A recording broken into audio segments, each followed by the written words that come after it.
Please don't spoil the movie by adding your own soundtrack. Let's hop in. Are we? This We're is it? live. Thank God. Oh, God. Jesus. That was like 30 minutes. I had literally 5 minutes of technical difficulty. It was like 15 at least. No, it wasn't. It was 10.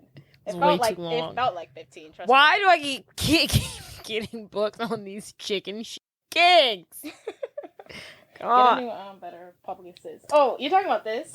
I thought you got an email like literally right now, but you're talking about this. No, I'm talking about this. I thought you got like an email like as you were talking. I was like, oh, what happened? No, I'm talking about this podcast. LOL. Not the podcast. Crap. This is amazing work of art. All right. Our generation. Who are we? What are we doing? What is today? Let's go. You can't push through the creative process, girl. Yeah. We're Is there here, a sticky note on this thing? It's your laptop. Tell me about your life. Well, we're going to introduce ourselves because every time you're like, we have to introduce ourselves because when you listen to a podcast, they say their first name, their last name, their social security number, and then where they were born, how many guys they've slept with, and then where their parents died. I'm glad you're learning from me and you're like retaining my information. So, hi, welcome back to Please don't spoil the movie. Yes, we won't see our names, so I'll let you have that one. But yes, you see the name of our podcast. Anywho. How are you? How's life? Girl, guess what? I've been holding it in because I was like, I can't wait to share it on the pod. What happened? I thought you were messing me for a second. I was like, okay, this is gonna be no. What happened? I was at work today. And what happened? Did a celebrity come? Stop touching the mic. Oh, no. I am an admissions representative, and there's 5 of us. But now there's 4. Is that good or bad? Someone got fired today. Gasp. Fired for what? Yes. Okay, so there's 5 of us. Well, there was. So there's 3 of us. 3 of us are females. We're literally like click and clack, us 3. We get along very well. And then there's another guy. He's great, very quiet, sweet guy. Love him to death. And then there's way too old to be in this. First of all, way too old to be in this career path because this is very much an entry level position. So like me and we shouldn't say his name. We're deleting his name. Sorry. So and so H, we're going to call him H, should not be in this profession because he's entirely too old to have this position because it's very much an entry-level position. You gotta start somewhere. I guess. But he has a master's, so it's just like... Maybe he's just like coasting. Maybe he's just like, I've been in the real world. I mean, I guess. Like, different strokes for different folks. But anywho, like, everyone in this job role is traditionally a young person. Whatever. So he already didn't fit in with us off rip. He's older, so he has an older way of thinking. Incredibly sexist. Ooh. Incredibly. You could have led with that. I'd be like, bye. Incredibly sexist. What are you saying? Everything that comes out of his mouth, I'd be like, do you know what year we're in? Or did you just hop off the time machine from 1965? What did he say? Oh my God. It is baffling what comes out of his mouth. And it'd be so casual. And then it feels like every once in a while you wouldn't really think of it. But since it's him and you know his behavior and his rhetoric, you're like, every time he says something, even slightly sexist or slightly misogynistic, you're just like, do you hear yourself? Like one time we were giving a campus tour and at the university, we are majority female, just like all colleges across all universities. Majority females. Women go to college more than men do. That's not an opinion. That's a fact. Right. And so we were giving a campus tour. We were giving a large campus tour to some students. And he basically was just like, and ladies, y'all need to encourage these boys to come to college because they need to go to college because at the end of the day, y'all are going to need them. Y'all are going to rely on them. Why is he? I was like, what's the name of this building? I was like, right. Oh my God. He's sexist. He doesn't know anything. Every time he gives information, it's always inaccurate. He's always giving inaccurate information on tours to students. He's also a creep. He's winked at me. He's stuck his tongue out. Oh, oh no, he's a Jade, creep. You should have turned to HR. We could No, have I don't know what he had to have done because I vocalized how inappropriate he is before. Other people have vocalized how inappropriate he is before, and have they done anything? Girl, you could have had you a lawsuit. I'm about to tell you. Have they done anything? I probably really shouldn't be saying all this. We'll take out the... My coworkers don't listen. Have they done anything? No. But... So, and then he must have really have done something. And then also, he's a terrible employee. I will say he reached his numbers, okay? His, like, target goal for, like, incoming students on his territory. I'll give him that much. But, like, you know how there's those people... There's those movies where it's just like kind of like a Coach Carter or like a Remember the Titans type feel where there's like this elderly figure and they like to like spill their wisdom and mindset into like younger students, high school students, you know, movies like that, like, you know, that kind of, he likes to do that, but he's an idiot. So it doesn't work. But so he's just like, and then he'll go missing throughout the day for like hours on time. And he has like 47 kids. So his excuse is always like, oh, I gotta go pick up the kids. He's got like 2 younger kids, but then he has like 4 older kids that like don't even live with him. Yes. And then he's just like, oh, gotta go pick up the kids. Gotta go drop the kids off at the airport. Why are you here and your kids live in North Carolina? I don't know. That's none of my business, but whatever. Right. But he's just always doing something he shouldn't be doing. So tell me about his firing today. Exactly. So I'm in my office. I'm minding my business. My office is in the front. One of my coworkers, one of the females who I'm click-clack with, her office is in the back, as well as our director, so our boss. So she's getting all the tea. I'm in the front. I don't know what's going on. So we're in recruitment season. So this is travel season. We're going to different college fairs. We're going to be gone days out of the time, like out of the week. They won't be seeing us as often. So she comes into my office, and because H, the guy who got fired, he was supposed to be going to Mobile, Alabama for 2 days. And she comes into my office and she's like, Jade, something's going on. I was like, girl, what's happening? And she was like, H was supposed to go on these fairs, but M, our director, called me into the office and was like, I need you to take H's fair, and I need you to be flexible with your travel schedule moving forward. She was like, close the door, don't tell anybody. And I was she's like, and I come through. And I was like, girl. And I was like, well, what do you think that means? And she was like, I think they're gonna fire H. And I was like, well, what could he have done? I was like, Kay. Her name's, you know. I was like, what could he have done? I mean, he's been twiddling his thumbs the moment I've gotten here. So like today they choose the day. Right. I'm like, he's done this, this, and this, and this, and all of a sudden they want to fire him. Like, what's going on? Wow. And then she's just like, girl, I don't know. She was saying she thinks he must have done something outside of the university because, like, we've all had our, you know, run-ins and complaints and issues with him. But she was like, must have been something outside the university for them to act on it. And then, but at this point, it's just speculation. Right. So then we get an email from our director, and then she's like, who's a female? The futurist female. So we get an email from her. And she's like, ladies, because only the ladies are in the office today for whatever reason. It just happened that way. And she was like, ladies, we have a relaxation room in our building. And she was like, I need all of you to go into the relaxation room, close the door, and don't come out until I say so. Oh my God. And I'm like, what? I'm like, what is happening? And then Kay. What is he tweeting? Yes. And then Kay's like, I told you, Jade. I'm like, oh my God. I'm like freaking out. I'm like, what's going on? I think he was going to like. Yeah. And then so at this point, I'm like, yeah, okay, he's definitely getting fired. So we all go into the relaxation room. We're waiting. She comes in and she's like, okay, just to keep you updated, we're terminating H as of immediately, blah, blah, blah, blah, blah. And this is at like 3:00. We leave at 5. And this is at like the end of the day. At 10 a.m., please. Yes, they had him work a whole work day. Let me beat traffic. Yes. So then she's like, okay, as of effectively immediately, we're terminating H. And then one of the girls is like, well, why are y'all firing him? What did he do? Well, what y'all gonna do about this? Well, how about that? And then she's like, our director is like, calm down. I'm gonna answer these questions later. I was like, I just need, and then she was like, moving forward, like, if y'all are gonna stay late at the office, I don't want y'all to stay late by yourselves. What did he And I'm do? like, what?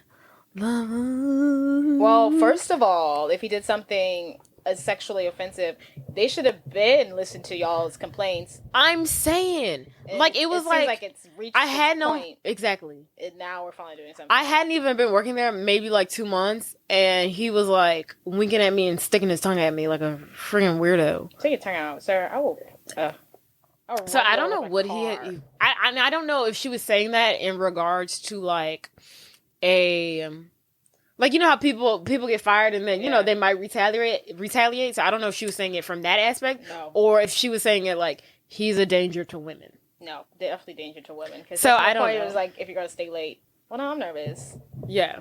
Well, yeah, I'm very nervous. I don't like that. That's scary. He was in fact a creep. So. Why would you do that? It's not even a knock. Ooh. Yeah, Missy. My mom just came interrupt. Why'd you bang on the door like that? Right. It wasn't. It was like a. It seemed abrupt. We were just talking about some murderer stalking. One of my coworkers got fired today, Mom. Why? I'll tell you later. We're recording. Bye. Why? She goes, why? You brought her in. You're like, bye. I was like, get out. But yeah, that was wild. And it was just, it's so crazy because like us three admission representatives, the three of us that are really close, the female ones of us, we cannot stand him. Like, we're just like, he makes us uncomfortable. He's a weirdo. He stares. He lingers. He doesn't understand social cues. He's almost like a Michael Scott, but like not even in a funny way. This is like, so, and he was fired today. Wow. How old was he, do you think? He's in his 40s, late 40s. We should look up his And then we're all in our 20s. Right. Later on, I'm going to ask for his last name so I can look him up on LinkedIn. Yeah. So that was that. Do you have anything to catch up or brush us up on? Nothing too crazy. I will say last night I watched Everything, Everywhere, All at Once. Mwah. Chef's Kiss? Chef's Kiss. You liked it? I'll have to watch it. I think that's what I've been hearing about. The movie that I've been hearing about, I think it's the one. Is it Korean? Mm-hmm. Japanese? What? Mm-hmm. Okay. It's very good. Did you ever watch Parasite? No, I need to Not watch that I'm it. comparing Korean movies. Yeah, but no, I need to watch Parasite. What is the movie about? Give us a brief. I would say the plot of the movie is more, well, like I said, so it's this lady, it's like Terminator. Kind of like, never seen it. Kind of like a dystopian universe, and this guy comes back to our version. Okay, sorry, I'll start over. Are you familiar with the multiverse? The multiverse? It's very big with the Marvels, Rick and Morty. Yeah. Multiverse. Okay. Like there's universes within universes or something? Like many versions of you and live in different universes. They all had different outcomes because you did a different thing each time in different life. So it's basically like that. Her version of her is supposed to save the world from this evil thing that's taking over. Love that. And they're able to get the skills from different universes. So like in one universe, she was a movie star and she learned karate. So when she's in her current universe, she's able to access that and pick up karate. So like they're able to like pick up their skills from other universes. Interesting. But there's like this evil thing that's going on that's destroying it. It's not really big of a second who the evil thing is. Her daughter. It's not that big of it. You kind of figure that out like the first 5 seconds in. But you don't know why she's evil. Interesting. Yeah. But it's really good. I would say the theme of it is I think it's big. It's theme heavy, but the way they talk about the theme is interesting. I see. The execution is the pull in, but it was really good. I see. Yeah, you should check it out if you haven't seen it yet. Woo! Okay. Anything else we want to talk about? No, let's dive in. I'm about to dive in. Okay. I'm glad we both knew what to do there. Okay. So, today's movie is... Drum roll, please. 10 things I hate about you. And 7 things I hate the most that you do. You make me love you. Why'd you say, oh my God, like that? Because I completely forgot to put in my notes what year and month the movie came out. Oh my Amateur God. amateur What mistake. 1999. Look at you, know a little something, something. I'm surprised. Okay, so the movie we're doing is 10 Things About You. 10 things I hate about You ready for the summary? I wrote this myself. Let's see what you got. I'm very proud of myself. Let's see if I'm proud of you.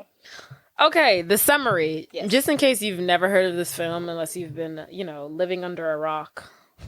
A rock of 10 movies. You're like, Yeah. rock of 10 movies, you idiot. Based on, here's the summary, by the way. Based on William Shakespeare's Taming of the Shrew, 10 Things I Hate About I don't You know that is... one. Sorry. That's okay. 10 Things I Hate About You is retold in the 90s American high school.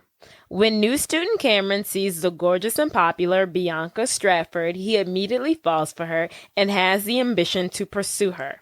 Unfortunately for Bianca, strict rules in the Stratford household forbid her from dating until her stubborn older sister, Kat, begins to date.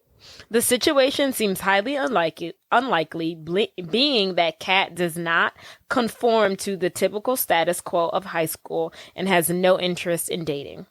Sweet and innocent Cameron and narcissistic rich boy Joey both want to date Bianca, and they devise a plan and hire Australian bad boy Patrick to court Kate.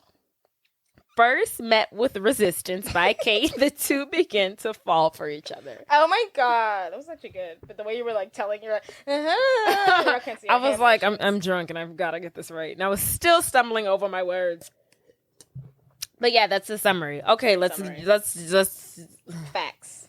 Facts and figures. Thank you. Let's jump into the facts and the figures. It was written by Karen McCullough. You said Karen. Karen. It was written by Karen McCullough.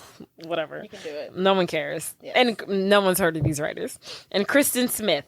It was directed by Gil Junger. And it was released on March 31st, 1999.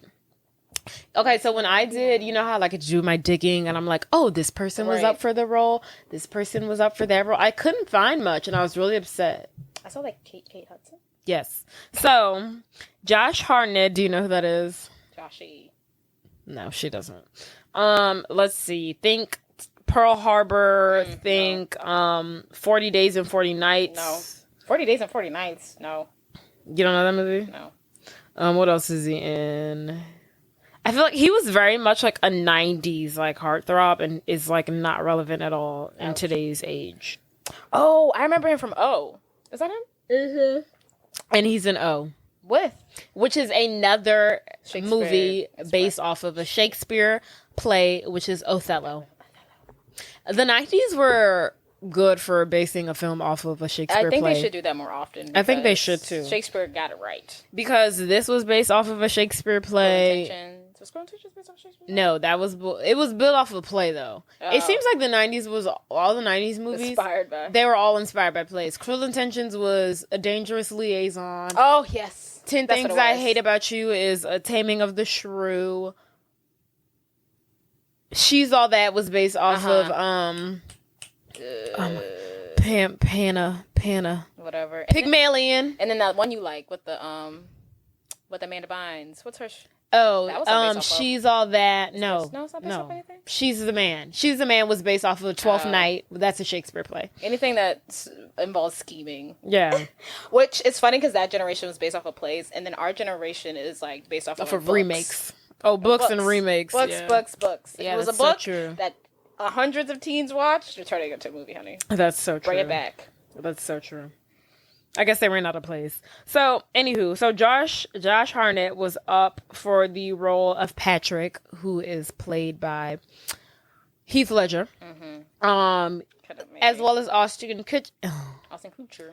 Ashton Kutcher. You know, it's really hard for me to see him in roles that he's mean in, but a lot of his roles, he's a douche. Ashton Kutcher. He can play a douche. He does it most of the time. The only movie I can think that he's in Scooby-Doo, right? No. You are tripping. But he could have done Scooby-Doo. He could have done the tall one. He could have. Shaggy? Whatever. Shaggy? Yeah. Is that his name? Yeah. Yeah, he could have done Shaggy. Really bad with names. He could have done really well. But yeah, I couldn't have seen him in this role as Patrick. I Everything can see him said as a earlier, I douche. take back, but What? So everything I said earlier, I take back because I was talking about somebody else. Oh, lordy. Whatever. Yeah. I can see him as a douche, but I can't see him as like a bad boy. mysterious bad boy who is like intimidating. Right. No, me neither. And then Eliza Dushku. Oh my God, who is that? She was. Oh, you don't know? You tell me. I'm literally. I'm reading this. I'm like, who the hell is that? Eliza. Oh, sis from Bring It On, Missy from Bring It On. Okay. Your school has no gymnastics team. This is a last She didn't resort. really do much after Bring It On. She auditioned for the role of Kate, which definitely could have been like picture perfect. That could have been her role, right? As well as Katie Holmes. She was considered for the role. Can't see it at all. No. Too blonde. Too girl next door. Too sweet. Too innocent. But whatever. She was up for the role as Kate as well. But her mother, Goldie Hawn. You know who Goldie Hawn is? Goldie. No. You don't know Goldie Hawn? The name sounds familiar, so if you told me. Let's see what she's on. Goldie Hawn. Goldie Hawn is. Sounds like a name from Star Wars. Goldie Hawn. What's Goldie Hawn in? Oh, she's in the First Wives Club. Yes, I know. Wait, can we do that one next? We have to start getting to our Halloween episodes. So okay, but we're gonna definitely First Wives Club is on the list. But she was on First Wives Club, Overboard, The House Sitter, Death Becomes Her. Yes. The Banger Sisters. Yeah, she was in her bag. I know that one. But okay, so Goldie Hawn. So Katie Holmes' mother, Goldie Hawn, was like, I don't like the script. You won't be able to do it. Sorry. Script like me. So she didn't do it. Okay, and then that's about it. That's all the people who are up for whatever. Do you want to guess the budget and the box office? The budget is, we're in a school. We don't do too much. I would say 7 mil, 10 mil. Not bad. Actually, no, because I know they did that. I know they, at the very end, a little on stage thing cost them some money, a pretty penty. Yeah, it did. So I'm gonna go ahead and say a 20 mil. Too high, too low, love. Too high, darling. I'm gonna bring it down to 10 mil, 12 mil, 12 mil, sir. 13 million dollars. Oh my God! Don't die, babe. It's too late. I'm dead inside. Do you want to guess the box office? I'm saying 100 million. I'm not playing with these movies these time. I know the last two movies have missed their mark. Yeah. People weren't seeing them, but I'm saying 100 million. Heath Ledger. Okay. 100 million, that's my guess. Is it I'm more? sorry to upset you, but that is not correct. My God, what is it? It wasn't a box office bomb or anything, but it just did 60 million. Oh, okay, that's not too bad. I was surprised that it was that low. I was like, I honestly would have guessed like 100 like you know. But it is what it is. We live and we learn. Okay, so that's all I really have for my notes. Now, I will say, we all know, if you don't know, I'm telling you now, I'm a huge fan of Gabrielle Union. And I've read her book, We're Gonna Need More Wine. And of course, she's in the movie, if you hadn't known. She's in 10 Things I Hate About You. And she talks about it in her book. Now, I'm gonna ask Jordan. I can give you the synopsis of what she said in her book, or I can read to you it, and it's a page and a half. I knew she was going to say no. A whole page and a half? Yeah. Okay. Fine. So, this was Gabrielle Union's first movie, and what she said was, when you're trying to read a page and a half to me. Right. This is going to be a page and a half anyway, so you really should have just given me... Give a short brief. Okay, so she was just like, this was her first ever movie, and everybody, as soon as everyone arrived on set, everybody got along. It was like literally... Okay, I thought it was like a... No, it was literally like summer camp, she said. Like, everybody got along. Her and one other girl, they were the oldest, and then everyone else was Who's the other girl? Because it must have been Melinda. Medella. Yeah. Yeah, how'd you know? She looked older. Yeah, she was like, them two was the oldest. And then everybody else were younger. They were all under like 21. Yeah, because Gabrielle was like 26. Yeah. And they were like 16 to 17, other cast members. They're like babies. Yeah. So everybody was super young. They were the oldest. It was like summer camp when they arrived. They had it in their contract that everybody had to be treated the same, which I like, but at the same time, low-key seems unfair because, like, why, if I'm if I'm Julia Stiles, why is Gabrielle Union getting the same treatment as me? Girl, what I'm the star of this movie. But anywho, but what would they be like? You sit in your trailer. My paycheck should be bigger. My trailer should be bigger. Oh, well, I should have an assistant. I don't know. We don't know about. I'm sure the paycheck. I mean, the paycheck was probably different, but she was saying that all of them they had in their contract that all of them had to get the same treatment. So all of their trailers were the same size, yada, yada, yada, etc. That's how you create an equal cast. You're right, I guess. And then she was saying that Heath Ledger came a week after filming, so they had already all established their relationships, and they were all very like close and tight knit. And then and then they were like nervous once he came in. They were like, "Is he gonna ruin the vibe?" Like they were all really concerned. And then so the day that they got the call that he was coming in, they were like, whoever, somebody's assistant or whatever, like, "Oh, he's at a bar here if y'all want to go meet him." And then Gabrielle Union and the other chick who were the oldest, they were like, they're the only ones who could get in the bar. So they were like, okay, we're going to go scope him out. And then we're going to report back to y'all and tell you, how he is. And so they meet him. And then Gabrielle was like saying like he was very suave. And he had a girl with him who was like literally he's 19 at the time, but the girl who was with him was literally like 35. Can't blame her. And they were like kissing and making out. And then he introduced himself to them, and he was really sweet and like mysterious and attractive. And then when they went back to the group, and they were like, he's gonna fit in perfectly. Right. Everyone relax your nerves. I feel like the Heath Ledger we get in this movie is probably the closest depiction of Heath Ledger. I agree. And then she was saying that like everyone kind of had a crush on everybody because everyone was so young and attractive. Right. And she was saying like once filming ended, everyone was like, we're gonna keep in touch, like I swear, like we're gonna do this again. And then she was like, that never happened. Yeah, it never does. And she was like, they all like, because a lot of them, this was like, their first start. Like this was her first movie. This was Heath's first American movie. Jordan. And then she was like, everyone kind of just like, they kept the show going. Like after like, it was like, we gotta build Hollywood off of this. Sleeps for no one, honey. And then she was saying, when he died, everyone like was everyone felt it. It shook everybody. Whenever she saw him, they would always chop it up like it was old times. Right. It was like they were like seeing each other like it was yesterday. So in case you don't know, Heath Ledger died. Heath Ledger is dead. Oh, ouch! And he is. I don't really get caught up in like celebrity deaths. But that was a tough one. That was him and Bernie Mac's death. It hurts me. Right. I don't know what is it about Bernie Mac's death, but when I found out Bernie Mac died, I was like, that was a loss. It was a loss. That man was hilarious. He was just, I don't know. Maybe it was from the Bernie Mac show, and I just felt like he was like just that dad figure. But when he died, I was like, ouch. And when Heath Ledger died, I was like, the good die young. The perfect example. It was just like, is America not having a funeral right now? Like, why is the world not shut down? It's just out of nowhere. It was a tough one. It was right after The Dark Knight Rises. Yeah, it was just like he just came out with this incredible film with this incredible acting, and now he's left us. And now we can't see anything from him ever again. I know. I really want to see what they have, because he was filming one more movie, and it was something he was a clown in or something like that. Yeah. And I really want to see. Yeah. I don't think they ever finished it. No, they did finish it. They did? So what happened was I forgot what the movie's called, but the film didn't finish filming when he died. So what they did was the movie was so weird that it would work if they added different people to play him. Oh, okay. So like Johnny Depp came in and played his role, and like 2 other people came in and played his role, because the movie was like weird. Yeah. The movie seemed weird. Yeah, the movie was like chaos. All right, let's begin. 10 Things I Hate About You. Scene 1.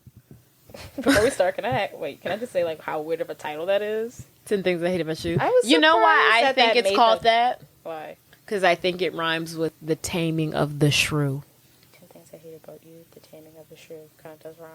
That's what I think of. That's why I think it was named after that. Because that could be it. I just thought it was weird. I'm like, this is a BuzzFeed list. Like, I was like, I just never seen a title with like 10 Things I Hate About You. It's like a magazine article. Right. You're right. And it's like the title of a movie. It's like clickbait. Yeah. I'm like, how did this get approved? I agree. But okay, it is, I don't know, maybe a Monday of school, and we're on our way to school, and what song is playing? It's like this lovely, like, It's girl like this punk song, but it's like flowers cutesy. and rainbows. Right. Here's my first day It's of like three school. girls in a car. They're like in this convertible. We're bumping it. And then here comes our main character, Cat Stratford, Stratford. pulling up right next to her in like the most angst, and she's like playing the most angsty punk rock music. I don't give it. No, actually, I don't give a damn about your bad reputation. Living in a world is a new penetration, which is literally sums her up to a T.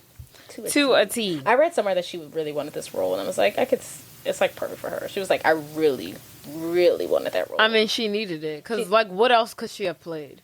She doesn't have the girl next door look. Yeah. Like, this is all she could have done. Ever?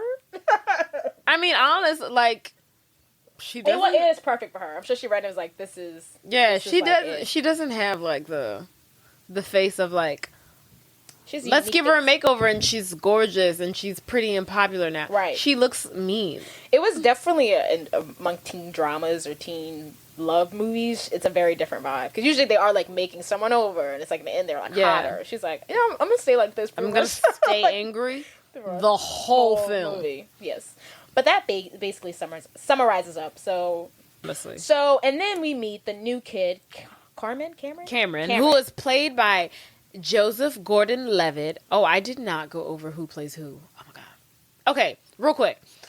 Kate is played by Julia Stiles. Mm-hmm. I'm doing this from my brain. It's okay. I got Heath you. Ledger is Patrick is played by Heath Ledger. Bianca is played by a girl who we do not know, and it's not important, but she used to have a show on Nickelodeon. Oh. Cameron is played by Joseph Gordon-Levitt. One of his this is breakout film role. One of his breakout roles, a superstar now in his right. Gabrielle Union is the flunky of Bianca, and her name is Chastity. Joey, which is the rich kid who is a narcissist, is played by Andrew Keegan. So Susan May Pratt, she plays Melinda, who is like the friend of Kat. And then David Krumholtz. I don't know. That's is played by Michael. Is played by David Krumholtz. Krumholtz. Okay. And then Bianca is played by Larissa Olenika or something. I don't know. And the teacher, Mr. Morgan, he's played by Daryl Mitchell. Did you say that already? I did not. Sorry. And then Mr. Morgan is played by Daryl Mitchell, who is now a paraplegic. He was not a paraplegic when the film was made. He was in a motorcycle accident back in some years ago. I don't know. Maybe like 2004 or something like that. And then I remember I read an article about it. He was gonna, because he's a comedian. Yeah. And he was like, once he got in the accident, he was like, he was gonna give it all up. I forgot who encouraged him not to. Oh, cool. But someone, like another comedian, like a fellow comedian, was like, no, like, keep it going. Stick with it. Oh, I'm gonna look into it. I didn't know that. He is a familiar face. I know him from this movie, but I don't know what other movie I know him. Because he was on an episode of Sweet Life of Zack and Cody, and on the episode of Sweet Life of Zack and Cody, he was in a wheelchair. Oh, interesting. And you might think like, oh, he's not really in a, but no, he was really in a wheelchair. For sure. So, anywho, so it's Cameron's first day of school. He meets the crazy principal. I don't know how far we want to. She's a guidance counselor. Yeah. Is she?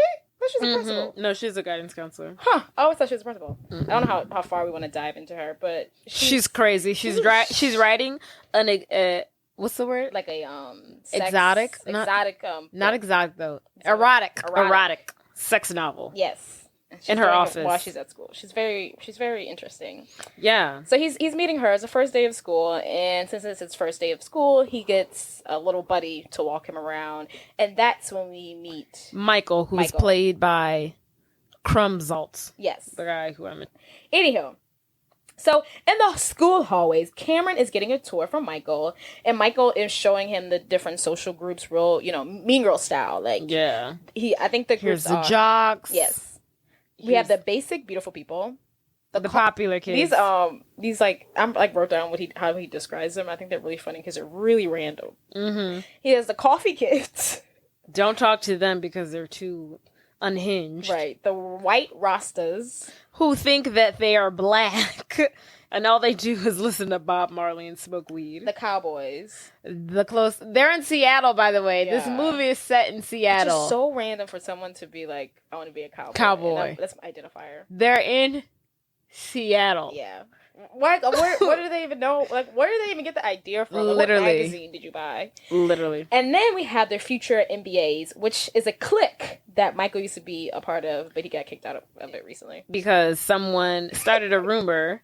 And he buys his... What was his name? Peppy Longstocking? No. No. Bogey something. Bogey. I have his name written, but Bogey is his first name. Okay, somebody by the name of Bogey started a rumor about Michael that he buys his, what is it, Izods? Izods from an outlet mall. From an outlet mall. Izods is like a shirt brand or something. I don't even get what that means. Like, it's still the brand. Like, what am I supposed to buy these shirts for? Because it's discounted at the outlet mall, I guess. Could you imagine me? So he's like, you're poor. Right. The future MBAs, I can't get my shirts from a discount place. Right. And then that's why he got kicked out. And he's very upset about it. But he was like, what did he say? Like, last week these people he was like, last me. week I was their god. Right. But he's got kicked out of his nerd group. And then while they're doing a tour, Cameron locks eyes on Bianca Stratford. He sees her from afar. She walks past them, and he is instantly in love with her. And he's like, he turns to Michael and is like, who is that? And Michael's like, girl, stay in and then Michael's like, baby, don't even bother, don't even try. That is Bianca Stratford. She's a sophomore. Her dad has this really strict rule about her dating. Right. Even if you weren't in her league, you still can't go down with her. Even if. And he was like, she is a reminder that guys like us cannot have her. He really does not like her. Yeah, like every time he brings her up for like the beginning half of the movie, he's like, ugh. Michael's like, I'm not here for Bianca. So the next scene, we are in English class, and we get more of Kat Stratford. What's Stratus? Is someone named Stratus? Trish Stratus from WWE. There it is. She's in English class, and she just has a lot of opinions. Her and the English teacher, who's played by Daryl Mitchell, he's called Mr. Morgan in the movie. Mm-hmm. They always have these like back and forth. Yeah, she's like always like lobbying for like. She's like, this is sexist. This is anti-feminism. Right. And he's like, girl, just read the assignment. Just do the assignment. I give you a book. Just read it. Assignment. He's like, no one else cares. Why do you care so much? I think he calls her out for like being like white privilege. Yes. And like she says she wants more books written by white. I'm like women. He's like, girl, I just want books written by black people. And then briefly, Patrick comes to class, and he literally comes in and like dips out. Heath Ledger. He literally comes into class and is like, what did I miss? And then Kat's like, just misogyny. And he's like, okay, great. I'm leaving now. And then I guess the teacher gets pissed off enough with Kat that he kicks her out of class. They really just don't like it. So this is a lot of back and forth in the beginning because we're like getting everyone's take. Yeah, we're meeting everybody throughout the first like 20 minutes of the scene. We meet Cameron, we meet Bianca, we meet Michael, we meet Patrick, we meet Kate. So it's just like a lot of this scene to that scene. Right. So now we're back in the school courtyard, and Bianca's walking by, and Joey sees her, and Joey is the narcissistic rich kid. He's very attractive. He has like slick hair. Think almost like 90s, like I don't know, Fabio. Like he's very attractive, very aesthetically pleasing. He has like pants. He has like a pantsuit, and then he has like a white t-shirt tucked into his pants. He's just hot. He looks really good. He's a definition pretty boy. He's a pretty boy. So when Bianca walks by, they say like virgin alert, blah blah blah blah. They're like ha ha ha, and he's basically like, I want her. His friend's like, I want to steal her virginity. Right, and her friend's like, out of your league. And Joey's like, I could get that. And he's like, okay, bet. And he was like, I don't even need a bet. I'm gonna do this for my own personal joy. So you can keep all that money. Like, we don't need to play something. Like, I'm doing this for me, honey. He said, I don't, He's like, we don't have to put in money on it. He's like, I know what I got, and she wants it. Right. And I can win her easy. And then while that's happening, Cameron is watching people who watching Bianca. And he's like, who is that? Who is Joey? And then Michael's like, this is who he is. We find out that Joey is a model. And Cameron is still gushing over Bianca again. Michael continues to say, I hate her, and she's out of your league. But Michael brings to Cameron's attention that she is looking for a French tutor. And despite Cameron's like, oh my god, great, that's perfect. Right. And then Michael's like, oh, you speak French. And he's like, no, but I will. So basically, Cameron is going to take any lengths whatsoever to get into Bianca's presence. Literally love at first sight. He's literally in love with her. So what we have establishing here is that we see that both Joey, the narcissistic rich boy, and Cameron both like Bianca. One intentions are pure and the other intentions are not so much. Exactly. So we're now in the parking lot. School day's over. Kat has a run-in with Joey, and the two continue to exchange words. They're always like giving digs at each other. And they walk away. Joey sees Bianca and Chastity. He's like, hey, girls, you want to ride home? Chastity is played by Gabrielle Union. So Chastity and Bianca are BFFs. And Kat and her friend, Mandela, yes. They see her sister. They see Bianca and Chastity get in the car with Joey. And they're like not into it. They're like, whatever. They're like, that's an interesting new development. I don't know. I always don't understand why they put this part in the movie. Michael ran off a cliff in his motorbike. I don't know why they put this part So, in the movie. okay. So in that scene, this is in the parking lot. So they get in the car with Joey, Mandela and Kate sees, then Michael and Cameron see Bianca and Chastity get in the car with Joey. And then that's when Michael, because throughout this whole movie, we don't know that Bianca and Kate are sisters. And then that's when Michael's on his moped. Yeah. And he almost gets hit by Kate, who's driving. And then Cameron's like, oh, are you okay? And he was like, I'm fine, but that's your girlfriend's sister, by the way. And he was like, that's Bianca's sister. Right. And then, okay, so get this. And Michael's like, yeah, that's the shrew herself. The movie is based off of The Taming of the Shrew. Michael calls Kate a shrew. Oh, and she's the shrew that he's She's shrew, yeah, because she's the taming of the shrew. Okay, so next scene, we're at the Stratford's house, and we hear more rock. So the whole soundtrack of this movie is girl, angsty, rock band, it's punk. And it's perfect. I love it. And for the first time, we meet the girl's dad, and he's a doctor. He's uptight. He's just strict, He's strict. He's just... So, Kat is really excited because she just got her acceptance letter into Sarah Lawrence College, which is a liberal arts college located in New York City. And remember, it's not New York City. It's in the state of New York. But remember, they live in Seattle, so it's across the country. Right. She's very happy, but the daddy is not. He's like, Sarah Lawrence, why... What happened to you staying here in Washington? That's so far. And he was like, isn't that across the country? And she's like, hello, that's basically the reason for its appeal, because I can leave this horrid place. And Bianca's like, can't wait. And Kat's like, oh, great. Tell Dad who gave you a ride home today if you're so happy. They're just doing this sister thing. And her dad is briefly distracted about his daughter going off. He's like, what? Who gave you a ride home? So this prompts her dad to figure out that she came home with Joey. And we bring up the fact that the girls can't date, or the original rule is that the girls can't date until they go off to college. Yes. So Kat is literally not interested in any boys, so it's not a problem for her in high school, but Bianca is boy crazy. So this is the big deal for her. She wants to date. It's a big problem, and it's going to be a theme throughout the whole movie. Somehow the dad's like, okay, new rule. Because I guess he's trying to pretend like he's gonna... He's trying to pretend like he's reasoning with Bianca about the whole dating situation. And he's like, okay, yeah, new rule. You can date when Kat does. Right.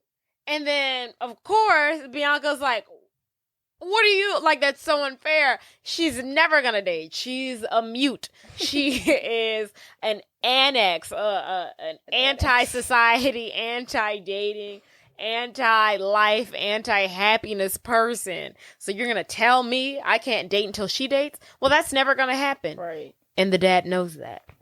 He's a tricky one. He knows what he's doing.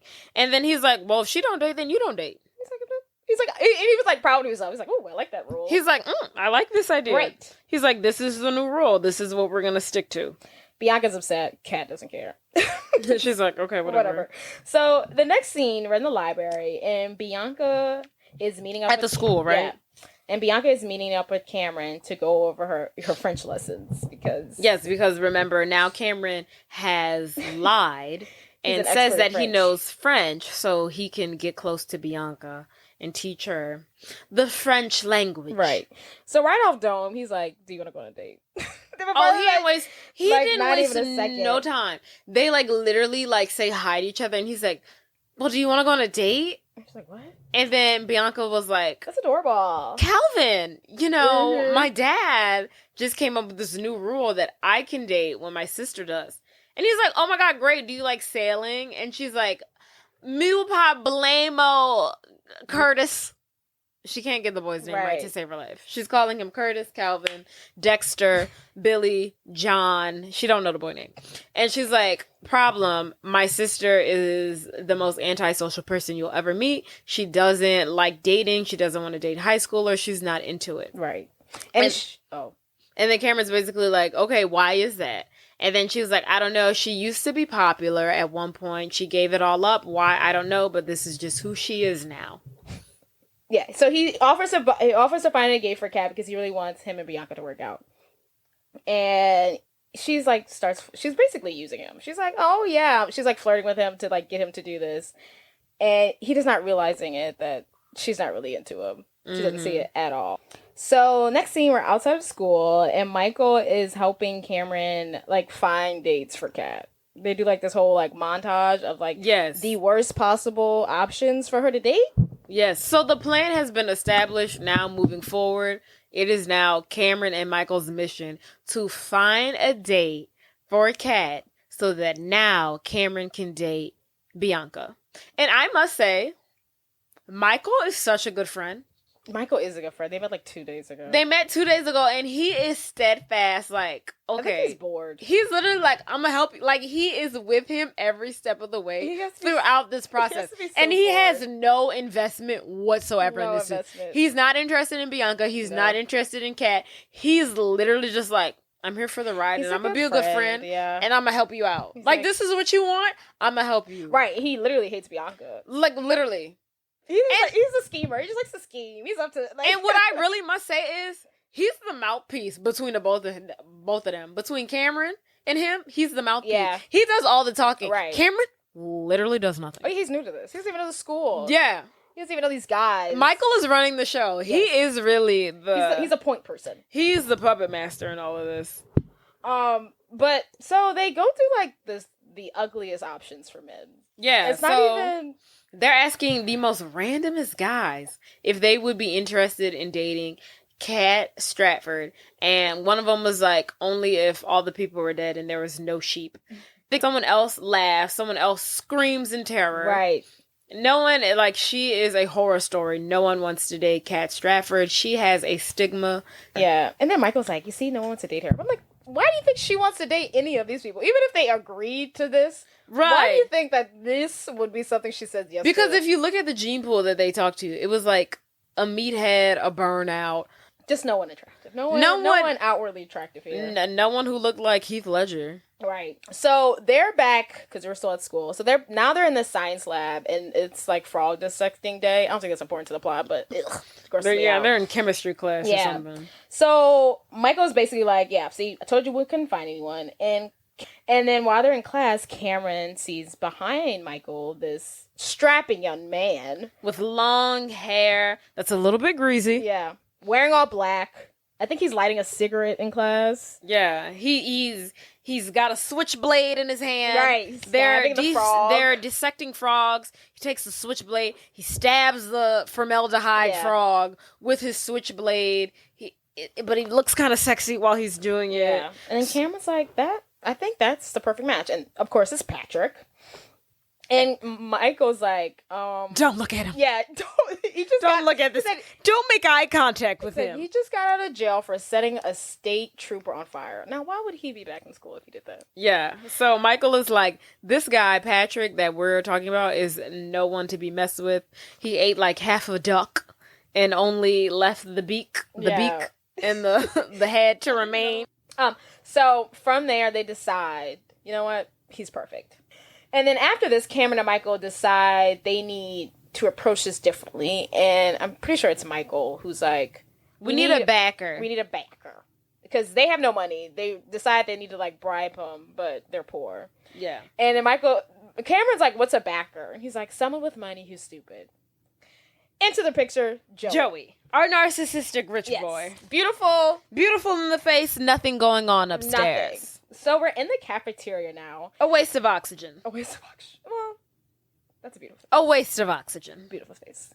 Maybe beautiful face. I think if he was nicer, we could make it work. But he's not nice. But he's not nice.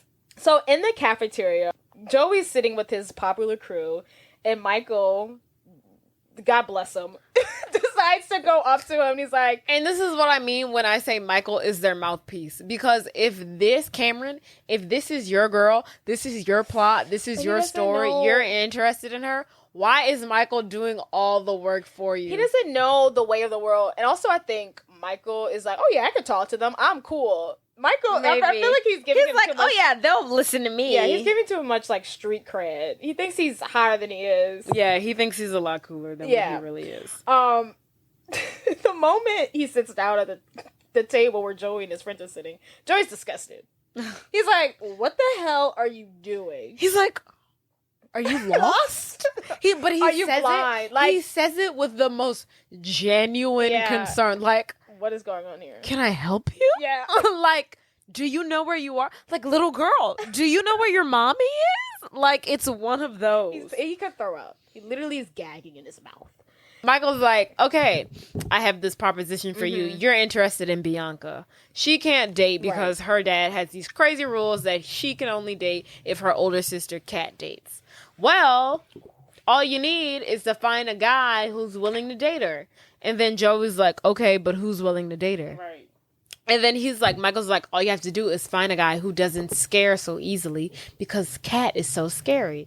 And then they point at Patrick. And then Joey's like, okay, sure, I'll pay this guy to date Kat. But what is it in it for you, Michael? And then Michael's basically just like, okay, you see me walking down the hall, you say hello.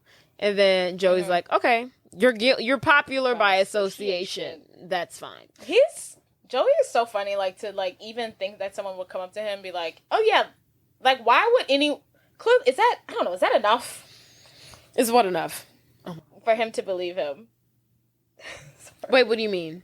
Like, I would question it more if I was Joey. I'd be like, well, like, literally, that's literally why you're doing this? Joey's, I don't know, I feel like he's in his own world. It's like you concocted this whole plan just so that you can be popular by association. Yeah. I mean, I guess. He's an idiot. He's an idiot. I think he's so, like, self-involved. That's what, when Michael said, we need a backer, someone with money, but who's an idiot. No convincing. Like, literally a 5-minute conversation. She's like, all you have to do is make a decent point. And then there you go. And then Michael's like, he's on board. He's like, okay, sure. It's so stupid. And then we must remember, so Michael's intention is really he just wants to sleep with Bianca. Joey's intention. Oh, I'm sorry. Joey's intention is he just wants to sleep with Bianca. Michael's just in it for the game. He's just bored. Michael is just being a friend to Cameron. Okay. So now we're at the soccer field. I think it's soccer practice. So Kat is on the soccer team. She's playing soccer. Patrick's out there for whatever reason watching them play soccer. And Joey goes up to Patrick and he says, hey, I got a plan for you. I'll pay you to go out with that girl over there, Kat. And, like, when he points to her, she's, like, literally, like, I don't tackling know, someone really hard. She's, like, tackling a girl. She's tackling, like, 17 girls to the ground with her one arm or something. It's something ridiculous. He's like, She's good. Giving Mrs. Trunchbull from Matilda. She's throwing in that one scene where they cut to her. She just sumo slams someone on the ground. He's like, I'm fine. And Patrick's like, look, okay, Joey's like, let me soften the deal. I'll give you $50 to take her out. And he's like, yeah, okay, fine. Honestly, is $50 enough to take somebody on a date? In the 90s, it is. I'm going to need more than that. What did dates cost? $5? Literally, I feel like in the 1999, it had to cost like $3 to go to the movies. $4 for popcorn. $50, I was like, oh, that's so low. I'm gonna need like $100. I mean, he's got the money. I mean, yeah. I mean, I feel like $50 that just covers the date, but he needs to be making a profit. Right, he's not making a profit. It's just like you're literally asking me to pay for the date. Right, like, sure, exactly. But where's my profit margins? Business right. School. Where's my return on my investment? Exactly. There isn't any. So Patrick has agreed to this deal, and right when Kat is done with practice, he's on his job. He's like, he goes up to her immediately. Right, no better time than the present. Right. He's like, business starts now. He says the game plan. Here we are. So he's trying to flirt with Kat, and I guess he thought it was gonna be really easy. Kat is like, Pisha, back up, sir. She's not receptive to it at all. He's like, hey, pretty lady. Yeah. You're looking pretty good out there. And she's like, oh my God, that's my one intention, to make sure that you men find me attractive while I'm sweating on the soccer field, doing what I do best. All is right in the world. And he's like, oh. Right. He was like, oh. You're one of those. This is a challenge. You're one of those. She ain't playing. This isn't going to be easy for me. Right. Says Patrick internally. I love her responses. I think I'm am her with like guys. Like it's like the vibe I feel. Oh yeah, you're a cat. I'm like, what are you like? What are your intentions? Oh like, yeah, how we often compare ourselves when there's like a sisterhood. Yeah, we did it with New York Minute. We've did it with what's the other one? Was it Matilda? No, Mean Girls. Oh well, we've compared ourselves to Mean Girls. Like, oh, who would we be? Yeah. In this, you're 100% Kat, and I'm 100% Bianca. Yes. Very much so. Very much. Very, very much. Like, literally. I love Kat's energy. Love it. I'm like, yes. I get it, Kat. I get it. I'm literally like, why is she so angry? Smile! Jesus. Wait, so it's funny. The next scene. Wait, in the next scene, so they're in the bathroom, and they're talking about something, and then they're back at home. The next scene, they're back at home. They're in the bathroom. Okay, so Bianca and Kat are in the bathroom. At their house. Bianca says something. And then Kat goes, I'm not hostile. I'm annoyed. And I was like, yes. I'm annoyed. I relate so much she gets to that. Me. And next scene we have is Kat at the guitar shop because she's really into like bands. And I don't know, she's like shopping for guitars. She just goes there for fun. Or she's like, I don't know what her intentions are. She's into like rock music. Band, yeah. She's into like the feminine rock girl band era. Yeah. She's into that. So she's there, and for whatever reason, Patrick thinks it's a good idea to keep stalking this girl, and he like follow her there. So like, okay, dude, one thing to follow me at school, but to follow me outside of school, it's a little creepy. How did you know where I was? It's 1999. It's not like stalker. It's not like I'm posting on Instagram. How'd you find me? Wait, you have a point there. Like, how did he know where she was? Let's see. I don't think he hangs out there too. Weird. Yeah, he just stumbles upon, because this is the 90s. I think we're meant to believe, because Joey shows up and like blocks her in, that maybe Joey told him where she would go. But why does Joey know where she goes? Too. Joey's obsessed with her secretly. Yes, he is. Joey wants to F her. Right. Okay. So Patrick's again flirting with Kat. Kat's not into it. She's like, I'm not into your bad boy persona. He said, I'm not into your scary girl persona. She was like, that's great. Yeah, they both established that they're not afraid of each other. Because Kat is supposed to be scary, Patrick is supposed to be scary. And neither of them like, you're not scaring me. And then right before Kat is supposed to leave, Joey pulls up right behind her, blocking her into her parking spot. And she's like, can you please move? And he's like, basically like, no. And she's like, bet. And he's in like this 1999 brand new, it's a sports car. It has two doors. It's either a Ferrari, a Volkswagen, a Ferrari, one of them sports cars. What's another one? A minivan? Bugatti, a Mercedes, not a Corolla. I'm just messing with you. But he's literally like in one of those like brand new sports cars, and she asks him like, are you gonna move?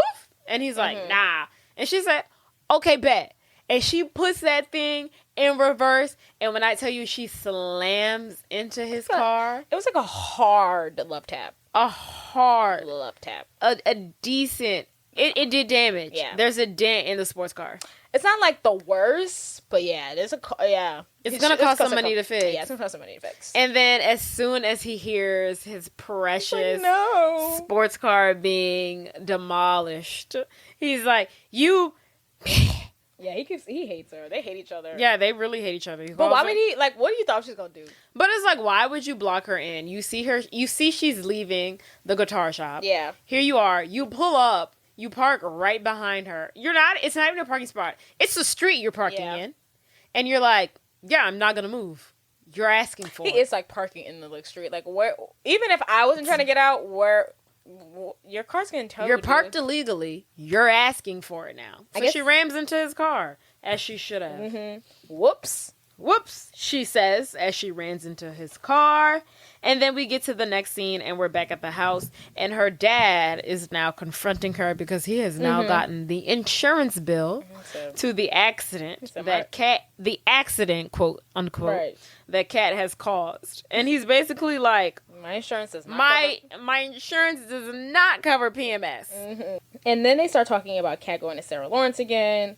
He still doesn't want her to go or do basically anything because their mom, they kind of start, this is when they like bring up the fact that their mom ran away. Yeah. And I guess he's like protective of them because he's got this anxiety or this fear that he will be abandoned by his daughters as well. That's why he doesn't want them to date. Mm-hmm. That's why he doesn't want them to get married. Or go to Sarah Lawrence. Go to Sarah Lawrence because he was left by their mother and he is afraid that his daughters will do the same. That conversation ends because the dad has a phone call. He's a doctor or whatever. And then it's time for Bianca to go confront Kate. She's like, did you run into my man's car? And she's like, yes. Back away. I'll do it again, honey. Right. Bianca is clearly upset. And Kate's like, I literally don't care. And she's like, runs off. So we're back at the school, in the hallway. Joey is talking to Patrick about, he's upset that his car got beat up. He's like, I didn't pay you $50 to take out that heifer for her to ram into my car. He says, when I shell out $50, I expect results. He's acting like $50 is literally like when he said $5,000. I was like, I know the time, I know the value of money's changed, but it can't have changed $50 in that 1999 is literally like $120 today.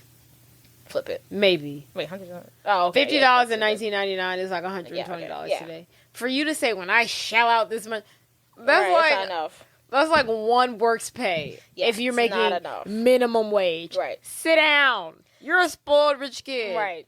Your trust fund has $50,000 in it. So after this conversation, Patrick's like, okay, she is a handful. So let's go ahead and up the price. He's like, you want results? Okay. Yeah. You want results? You need to pay some money. You got to pay some more. You got to pay me some more, says Patrick. Mm-hmm. So he's like, I want $100 for these dates. Fine. And he's like reluctant at first, but I guess he really wants this whole thing with Bianca to happen. He's like, fine. It's very interesting because it's like, his intentions are just like he wants to sleep with her and he wants the satisfaction and the bragging rights that he was able to pull this girl who's not allowed to date, who's probably a virgin, yada yada yada. But he is so invested, and at this point, it's not even about Bianca. It's just like to prove to himself that he can get whoever he wants, no matter how impossible it is, and that's giving psychopath. On top of the fact that he hates Kat, and at the end of the day, and then on the top of that he hates this girl's older sister, and he wants to rub it in his face. Men like Joey are psychopaths, and I think they should be under the jail cell. Under the jail cell. They're dangerous. You literally have to pinpoint men like this because they are dangerous. Y'all worried about the rapists and the murderers. Y'all need to be worried about Joey's as well. I was like, we should stop worrying about the rapists. No, we need to be worried about the murders and the rapists. But third on that list are the Joeys of the world. Right. These psychopaths who are literally just doing it for their own personal psychological gain to prove to themselves that their penis isn't that small when it really is. It's crazy. So you sounds like you're projecting. But. I am projecting. I want y'all to know that I'm very much projecting because there is a Joey in my life. Sounds raw. There is a Joey in my life. So the next scene, we're in shop class again. Did you ever take shop class? You ever take a shop class? No. I wish I would have took one. I look like a man. Oh, wow. You sound like a sexist coworker. I know. I wish I had taken a shop class. We had to take a home ec. I was like, I don't even think we had a home ec at Dominican. We had a little home ec. A little one semester. It was like which made me mad. Class. Really? Yeah. Did you do apartment things? You had to make apartment? No, we didn't have a class like that at Dominican. No sexist classes? Right. which seems unfair to me. Where my woman's I want to learn how to bake and be a housewife. Right. We did Be a domesticated cat. We did make a biscuit from scratch. I'll never do it again, but it was delicious. It was like something kind of like It was cookie. delicious. Yeah. It was Okay. fantastic. So we're back in the sexist shop class. And Cameron and Michael are trying to go to talk to Patrick again. They're giving it a second shot. And they're going to tell him their real plan. Not Joey's plan, but the plan behind the plan.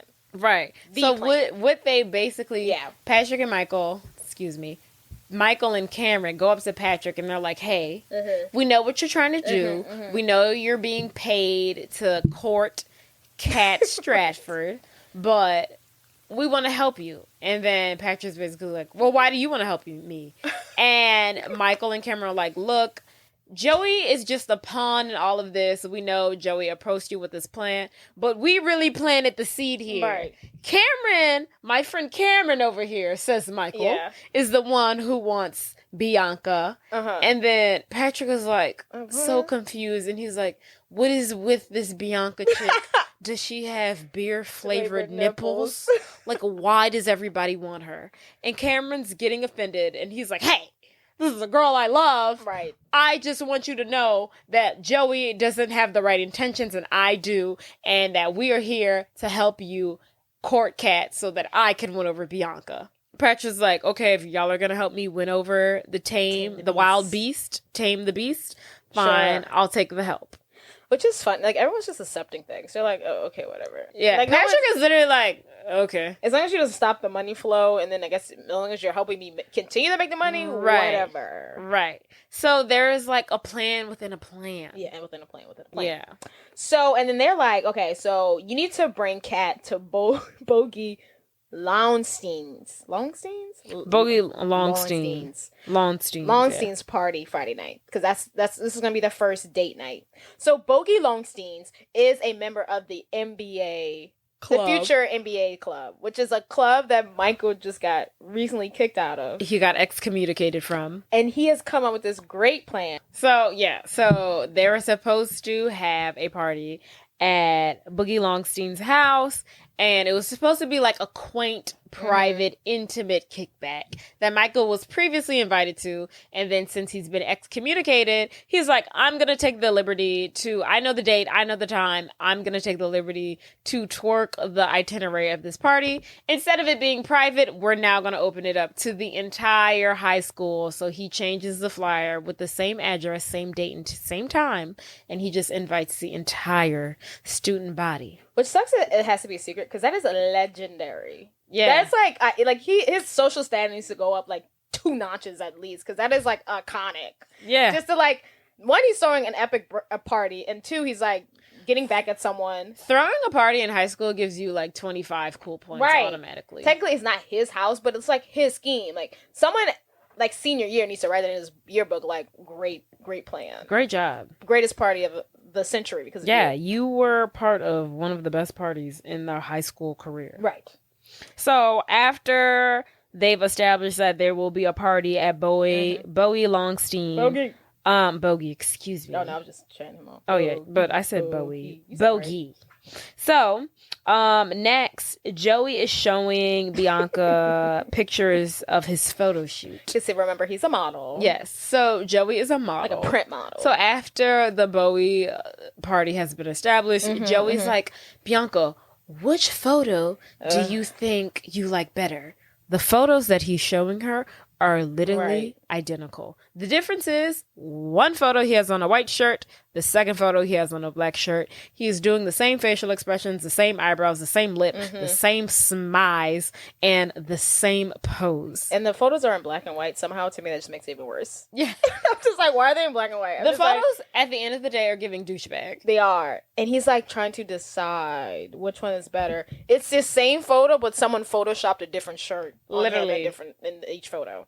Literally. Anyway, he's an idiot. That's the point that we get from that scene. So he's like, okay, I hope you're at the boogie party. I'm just going to see you, wink, wink. He was going to be there no matter what. Stop it, sis. Yeah. And then so we move on to the next scene. Cameron and Bianca, They're in the streets of Washington. they're somewhere. They're like on the beach or something. They're like at this A weird cave. like what's like a A cave. yeah, A but it also has a reservoir? little, you know, you remember that little it's like a little statue in the background, There is. like a little like a carving of something. It's not a cave. They're like underneath something, but in the background there's also like a little, it looks like a little old school like Oh, I literally thought there was. statue.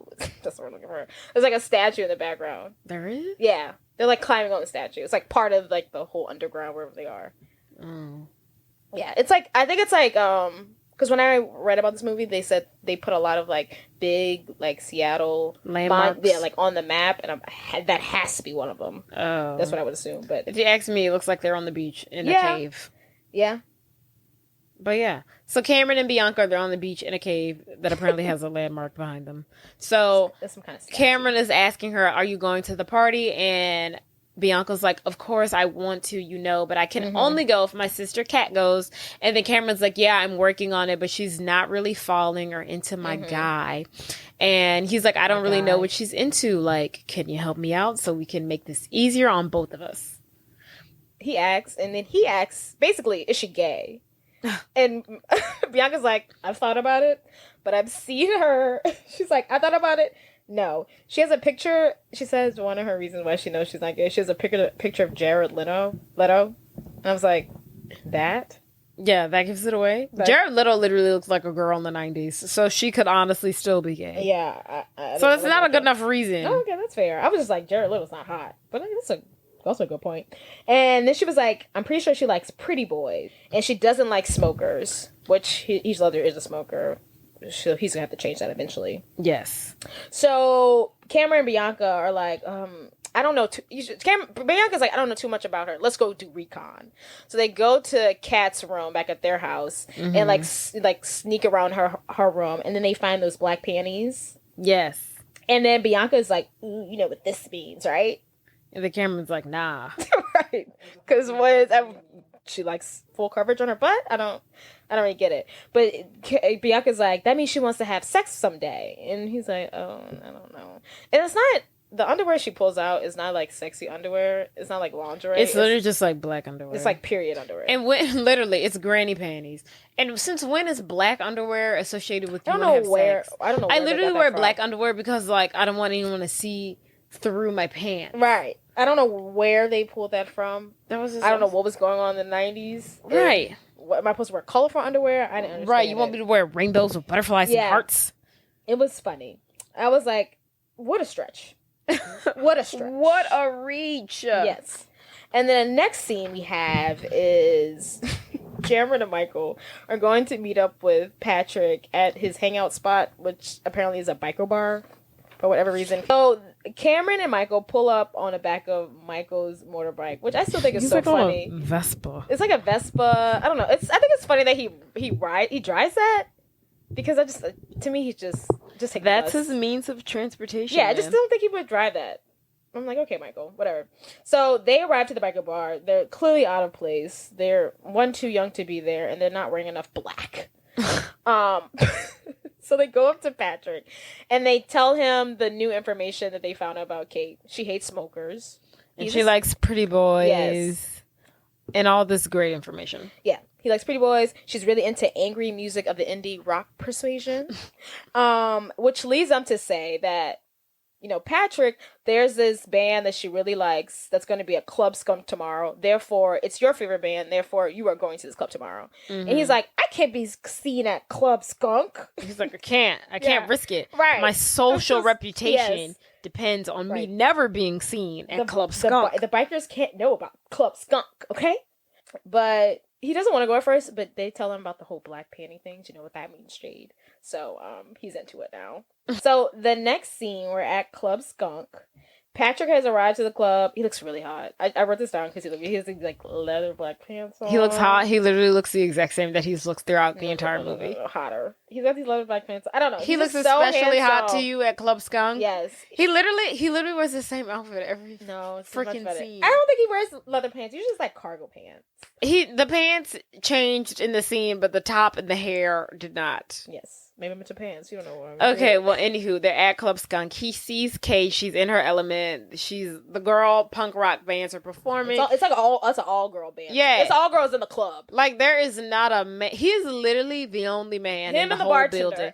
Him and the bartender are the only men in there. Yes, it is ladies' night at Club Skunk, and he is out of his element. Right. So he goes up to the bar. I think he orders a drink.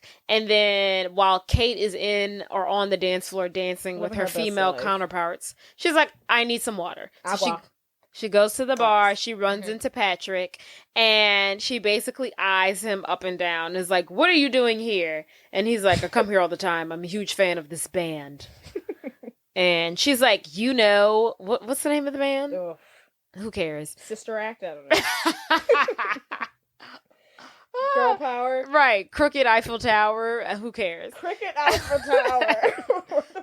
Bands be having the wildest names. Thank you. I saw that should be a drag. Oh, that's why you got it. That be a drag name. Yeah, that could Welcome be. to the stage. Crooked Eiffel Tower. Yeah. Welcome to the main stage.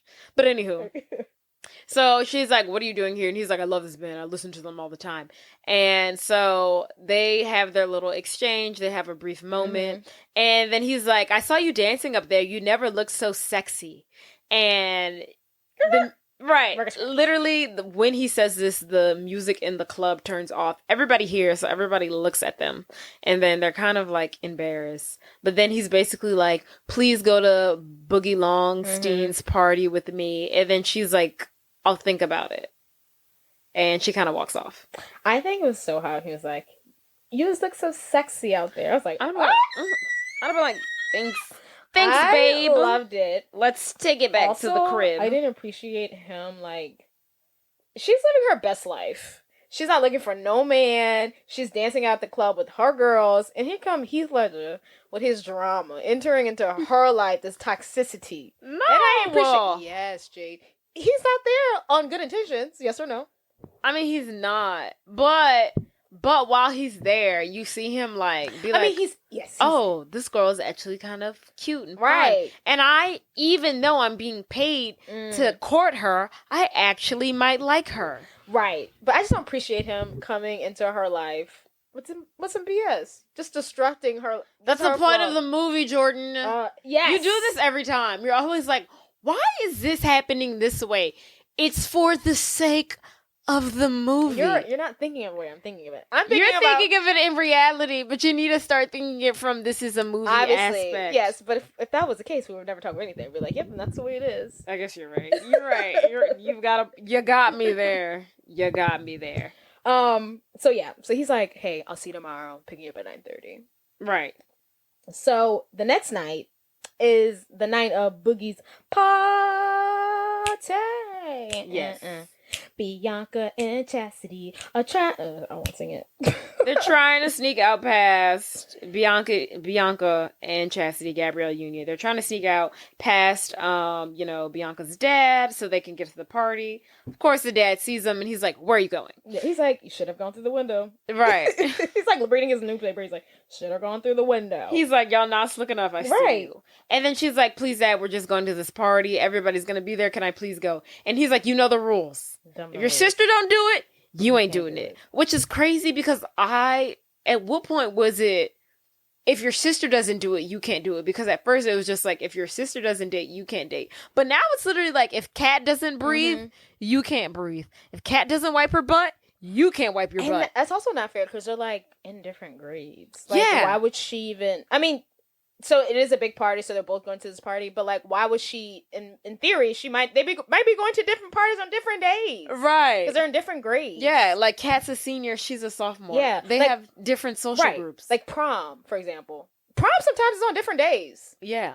So why do I need to go? What? Like, okay, if I'm going to junior prom and Kat's going to senior prom, right? they're not on the same night. Exactly. So it's just like, Dad. Does she need to go to both the proms? Right, so I could go. Like, That's it's not ridiculous. making any sense. But anywho, the dad's a psychopath. Mhm. So he's like, Kat's not going, you're not going. So Chastity and Bianca are like begging Kat, please, can we please go? Mhm. Please, please, please, please, please, please, please. And Kat's like, fine, I'll go. Yes. Lovely older sister to Yes, so kind of her to, offer up her precious time to go to this party. So then the dad's like, okay, fine, you can go, but you have to put on the belly. So he goes into the closet, Right. he grabs this belly that literally has like these titties and like a 7-month-old belly attached to I her. think- So she has the feel and idea of what it's like to be pregnant, and so that she doesn't make bad choices. I think that dad must be like an OBGYN. Duh, Jordan. I never thought about that. I just thought he was a general doctor, but he's always In the scene, he's like, at one of the first scenes, he's like, do you want to, I was delivering a baby today. Do you want to know what the mother told me? I don't know, a male OBGYN, I guess that's the thing. Yes. My OBGYN is female. OBGYNs that are males are a bit perverted in my brain, but yeah, he's an OBGYN. Right. He delivers babies. So Kat, right when Kat agrees to go, I guess she must have forgot that her and Patrick had plans. So she's like ready to go out the door. And Patrick's like, you ready for the date? And she's like, oh yeah. She's like, oh yeah, I forgot I agreed to go Luckily to this he party. came when he came because she would have already like not have been there. Yeah. She completely forgot she agreed Yes. to go to this party with him. So she's like, ugh, I'll drive. Yeah. So they leave to go to the party. Now we're at the party. Yeah. So we're at the party. Mm-hmm. And then we see Michael and Cameron getting ready for the party. They're such nerds. They're adorable. They're so precious. They literally, Michael's putting on a tie. Cameron literally has like on a suit and a jacket and dress pants. They're putting on cologne. It's so adorable. Michael's like, how do I look? And Cameron's like, you look like my Uncle Mervyn. And it's just like, y'all are both nerds and y'all are both pitiful, and it's precious. Everybody in this movie has such a baby face, especially George. Joseph Gordon-Levitt. The babyest face. It is like He looks like an 8th grader. it's so adorable, and I cannot think how cute his little face is. And he's going to this party in his little suit. Why does he have a suit? Yes, and then Michael's literally like a nervous wreck. He's like, how do I look? How do I look? And then Cameron's so busy talking about Bianca, and then Michael like low-key has had enough of his shit. He's like, shut up! I'm tired of you talking about Bianca. Like, did we make this night about me for once? He's like, how do I look? I mean, it's basically his party, honestly. Literally, No one knows it, yeah, but it's when you his think about party. it is his party. He planned this. It's his freaking party. Okay, so now we're at the party. Yes. And then so there's a crowd of teenagers. I must say, if you want to have a good 90s teen drama coming of age film, For a house party. there must be 3 crucial elements. There has to be 4. 4. There needs to be a prom scene. Yes. There needs to be a house party scene. Yes. There needs to be a makeover. Yes. And there Mhm, needs to be a graduation. Yes. These 4 criteria must be... No, 3 of the 4 criteria must be met. there. But they didn't have a makeover or a graduation this one. Oh, you're right. But It's not a definitely- graduation then. It's a prom bet? scene. Is it a bet? A bet. No, it's not a bet. It's a house party. Maybe 2 out of the It's a 4? prom scene. Maybe a high school movie has to have at least 2 out of the 5. 2 out of the 4. 2 out of the 4. Okay. So 2. You throw bet in gotta have there? prom. Okay, we can throw no. Or maybe of that generation. I feel like all those generation movies were like bet. But okay, we don't have to put bet in there, right? There has to be some sort of either a bet or a makeover. Okay, Yeah. let's say that. Okay, scratch it. There either has to be a prom scene, a party scene, a bet / makeover, one of the 2. Yeah. Or a graduation. 3 out of the 4. Yeah, you can put bet and makeover together, right? 3 of the 4 criteria must be met. If 3 of the 4 criteria aren't met, the movie is no good. It's not a banger. It's not a high school love It's story. not a 90s teen drama coming of age film. Throw it in the garbage. I want no parts. If it ain't got 3 to 4, no thank you. What are we doing here? What are we doing? Why are we here? Because it ain't it. Yeah. That's a good point. Good point. So we're at the house party. Yes. One of the 4 criteria that must be met. There's teenagers everywhere. Yeah. Oh my god. Bogey Longstein was not expecting this crowd. He was expecting thought- Nigel with the brie. Nigel, grab the brie. He hears like a little knock on the door. He's like, "Oh, it must be Nigel with the brie." It's literally your entire junior and senior class storming through your door. All came at the same time. Literally. So it's not what he was expecting. Good for him. I appreciate him for not calling the cops on anybody. He did not try to shut it down. He didn't. He let it happen. He let it happen. Respect, Bogey. I'm not mad at him. I'm not mad. So they set up. The party is now bumping and jumping. Everybody's in 5 there. seconds in. So we see Joey. Joey is first thing upon arrival. When Kat and Patrick gets there, Joey's there. The first thing he says something slick to Kat because he's low key obsessed with her. And what does he say? He says something to the oh yeah, and he's like, and she's like, stay away from my sister. And he's like, I'll stay away from your sister, but I can't promise that she'll stay away from me. And I'm like, what a sly dog. But if that happened, we're in that situation, I would tell you and you would listen, right? Oh, 100%. Because I'm like, Kat, you have to tell Bianca this. Well, I would believe you. Now would I listen? Oh, I would punch you in the feet. If I can't even lie, if I was wrapped around some boy's finger the way Bianca would, I would be like, oh. I'd be like, Jordan, I hear you. I believe that I know you're telling the truth. Will I still stay away from him? I can't make any promises. Fine, I'll have to kill him. I'll kill you both if I have to. I like that idea. I like that idea. So the party's still going on. The party's jumping. Meanwhile, the whole time, Bogey's trying to keep his house clean. God bless you, Bogey. Give it up. Hang it up. Hang it up. Kat again sees, after having this discussion with Joey, Kat sees Bianca with Joey. And they're hanging out. And she's like, Bianca, I need to tell you something. But Bianca's like, she's like, do not. How dare you? Right. She's talk to me in public after you just did me this huge favor of coming to this party so that I can be here as well. Also, Bianca, do not talk to me. Bianca should be a little nice to the sister that she's like selling out. Like Bianca's? She's like she set up this whole like plan for her, so she could be a little nicer. That she's like throwing her sister under the bus. And she knows about it. She's literally in on the plan. And she could be a little bit nicer. She could be a little bit nicer to the fact that she's like, she's part of the scheme to. I mean, guess it's technically not the word. I don't know. It gets bad, but like, yeah. So like, Bianca, calm down. She has no guilt. No guilt. Zero. So Kat is getting stressed, I guess. She starts taking shots. Patrick's trying to find Kat. Kat's everywhere, running around drunk. Mm-hmm. And then Carmen is looking for Cameron. Cameron is looking for the love of his life, Bianca, because mind you, Kat is here in his head because he set this whole plan up. So that means they're on this date in his head. But Bianca is not thinking like that. Yeah. She's on this date to find Joey. And then this is Cameron has finally realized he's being used by Bianca. And Bianca, unfortunately, runs off with Joey, leaving Cameron heartbroken. And then while that's going on, Kat is getting very drunk to the point that she takes a moment to go stand on top of a table and dance. To Biggie Smalls. The song's playing. Mm-hmm. What is it? I don't know what Biggie Smalls. Whatever that one is. Average. Okay, and so when I was doing my notes, I read the reason how she got the role in Save the Last Dance. It's because of that dance. Because of this scene. She actually looks really good in it. She looks mediocre at best. Oh, I liked her. I liked it. She was decent. Better. She dances better in this than she does Save the Last Dance.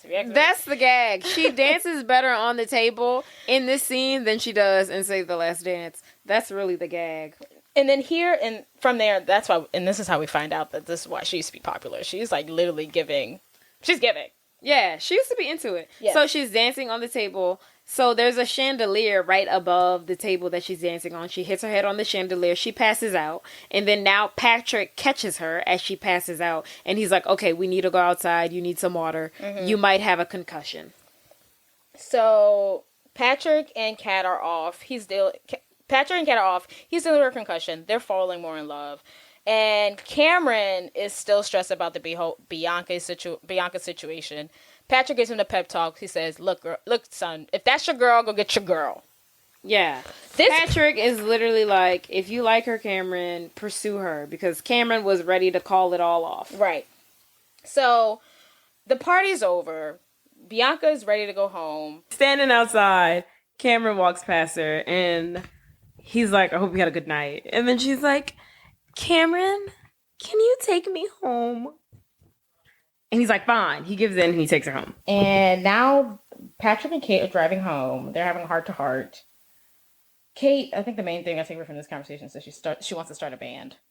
Oh, right. They're like listening to like rock music after her concussed brain has woken up.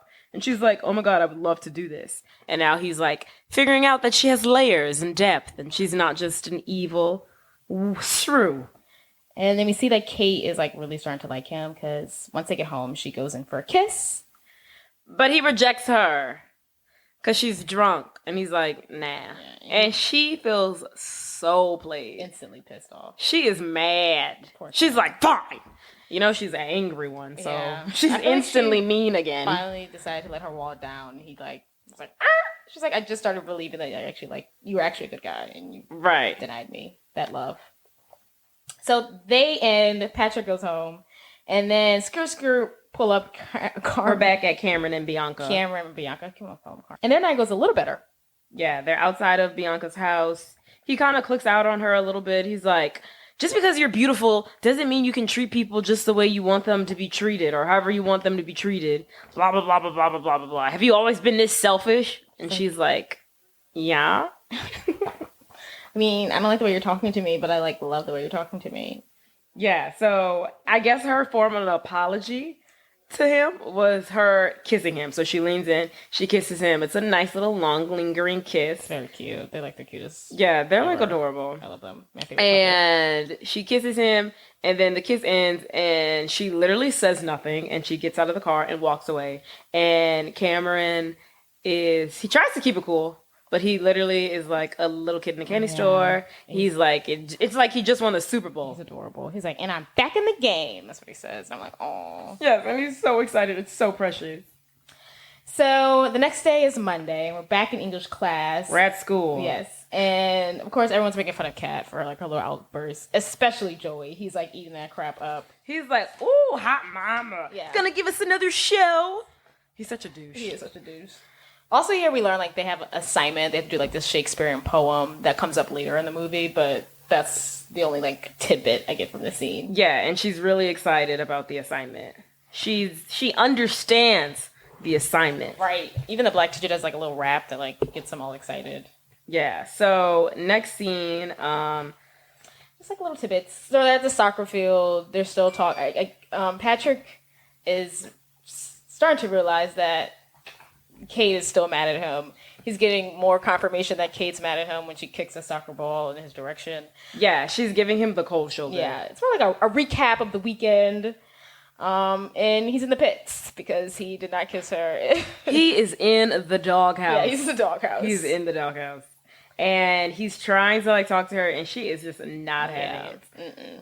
That happens, and then Joey's talking to Bianca at like, do you remember she's doing archery? And she's like, oh yeah, there's a lot of back and forth scenes here. Yeah. So we just finished with the scene realizing that Kat is still mad at Patrick. Mm-hmm. Now Bianca is at PE. First of all, taking archery. This school is huge. Yeah, it's big and it's like a castle. It's a real school, and it's a real school. This is not a college where they filmed this movie at. This isn't a university. This is an actual high school, real school, and it looks like a castle. It's gorgeous. I don't know if I mentioned that already, but I wanted to point that out. Yeah, so Bianca, she's at PE playing archery, and then Joey comes up and he asks her, does he ask her to prom? I think he's like, get your prom dress ready, baby. I got your sister a date.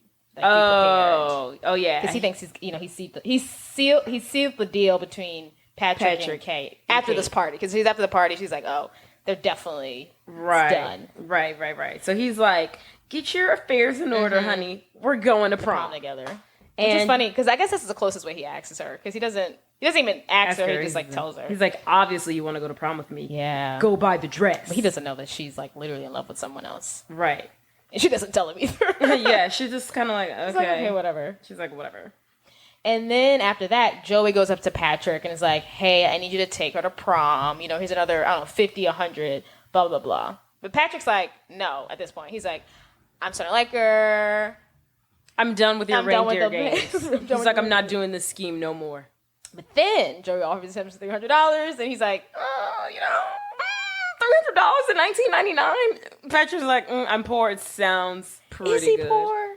I was wondering that. I was like, you know, is his character poor? Yeah, I'm like, does he need this money? He probably isn't. To go to a high school in Seattle that looks like a medieval 1800 castle, right. You probably have to have a little money in your pocket. And then, even if it is public school, I don't care. If you live in that district where that high school is, you got some coin in your pocket. Right, and especially when we find out his background, I'm like, okay, sir, you have money. But $300 nonetheless is offered to him to take Kat to prom, and yes, he was a little hesitant at first, but then he's like, all right, I love the money, sure. Yes. So now he has to get her to like actually talk to him again. And he's discussing it with Patrick and Cameron in the cafeteria. And they're basically like, hey, you need to like, you've embarrassed her. You have to put yourself out there now. And I guess he takes the advice because once the next scene we see him like walking down the cafeteria, meeting with this random guy and slipping him some money. And he gets some keys from him. Yes, get some keys from him. In exchange for some keys. What is he up to? I don't know. We don't know. We will find out shortly in a couple of moments. Yes. So the next scene, we're back outside in the soccer field, and we see Patrick. Kate's at soccer practice, and we see Patrick like in the like audio room of like the okay. room. So that you know how like every high school, well not every high school, high schools that have stadiums, they have the little announcer room where the sport commentator speaks or whatever. Sports up there, so you can hear all of the commentary from the megaphones in the stadium, yada yada yada. So he's in that little room. And we see him like gearing up, prepping some music, and he comes out, starts singing to "You're Just Too Good to Be True. Can't take my eyes off of you. You'll be like heaven to touch. I wanna hold you so much. I think my lucky stars I'm alive." Okay, I was like, how much of the words do you know? Yes, surprised. But so he starts singing "You're Too Good to Be True" by whatever bands, and he is serenading her on the bleachers of the football field. In front of everybody. In front of everybody, the whole school. He's like literally putting on a show. He's getting her attention. He's also getting the attention of the security guards. And yes. Like, so at this point, he's like basically trespassing, and obviously he shouldn't be doing this. So while he's singing the song, he's also being chased in the bleachers by the security guards. But he doesn't give up. He stays singing. He stays performing. And Kat is literally eating it up. She is. Honestly, if I was a security guard, I would be like, oh, we have to stop him from singing right now. I know. I would have been like, let's just let him finish. Right. It's a 3-minute song. Or just go turn the mic off. Right. Just turn the music off. Done. So eventually they do get a hold of him. I think they like low-key tackle him to the ground. Yeah. It's giving police brutality. Right. A little too much. He's a child. At the end of the day, he is a minor, everyone. So yeah, the security guards, they stop him. But his plan did work because Kat is smitten by him again. Smitten by him. Yeah. Once again. He's embarrassed himself. He's back in her good graces. Yes. That's all she needed. So next scene, Patrick is now in detention after his little, showcase. Mm-hmm. And then Kat enters the detention room with the plan of trying to sneak him out. The detention moderator, I guess, is her soccer coach. Huh? The moderator. The moderator of the detention session is her soccer coach. So she goes up to him and she's basically like, oh my goodness, I found a way to beat our rivals, the Orange Huskies. Mm-hmm. I just made that up. And she's basically like, we fake left, they fake right, we twist and shout, they hoop and holler, and then we should distract them. And then he's like, okay, how do we distract them? And she's like this. And she shows this grown man her breasts. Yeah, she flashes him. I think the worst part is that I don't think he cared. I don't think he reported her. I think he just like took that home and was like excited for it. I don't know, but it was weird. It was really peculiar, and I feel like there was other options for her to get him out of detention. She's just talking to him, and it shouldn't have been. That shouldn't have been her first. Yeah, she could have asked him like to go talk to him outside. I don't know. Yeah, But he was kind of a sleazy teacher, so I don't think he mind that much. So once he's snuck out of detention, the two go on these lovely dates. One of them is like they do like a little paddle boat. I don't think it's a swan boat, but it's super cute. I like it. And like the Seattle River? I don't know. Whatever body of water that's next to Lake Michigan? Just kidding. No. And they're also like chit-chatting again. We're learning more about Kat. She has layers and why she's angry. It's basically, she just keeps telling people why she's like the way she is. Yeah, what does she say? She's basically like, I don't want to let people down, so I don't like do much, or I don't open up to people because I have a fear of them being disappointed by me. I think she's just talking about her dad mainly. She has other layers we'll find out later. Does Patrick say anything? No, I don't remember him opening about anything. He's full of secrets. He's actually full of secrets. They both are. Well, the date seems to be going well, and then while they're paddle boating or whatever, they're in the little water. They see paintball at a distance, so cute. on the land at afar, and then Patrick is like, "Should we, we do it? Should we go?" And they do. It's not like your regular paintball with like a gun. It's like, I don't know. It's like you literally put paint in like a balloon and you smash it on each other. I just want to clarify that because I'm like, oh, this is. It's just like this is weird. the date. No, it's just like a weird version of paintball. You're just literally throwing a balloon-sized thing of paintball. But I feel like you actually have to get close to like smash it. I don't know. They probably punctures very easily. Yeah, I wonder if that's like if the place is actually a paintball gun place, but they were like, for the sake of the movie, let's we can't keep it safe. Yeah, we can't have this around them. Nonetheless, it looked like a good time. Yes. And they were having a good time. They're so cute. Yes, they're running around, they're throwing paint on each other, they're like, we love each other. Oh my God, we're falling in love. This is so romantic. And then at the very end of their paintball scene, they both hit each other with paint. They fall on the hay barrel that's in the paintball place, and they kiss passionately. What a lovely date. I love it. It was a very cute ending. This is like their first kiss, and I'm pretty sure there's like 30 minutes left of the movie. Oh, right. The movie doesn't. They don't start liking each other until like the last like 20 minutes. Yeah, they don't finally like make headway until like. And it's downhill. After the next 10 minutes, it's like downhill. we finally get it. They're finally there, and then like now it's just 20 minutes later. It literally goes south. Right. So after they are done paintballing, they're back at Kat's house. For a little recap.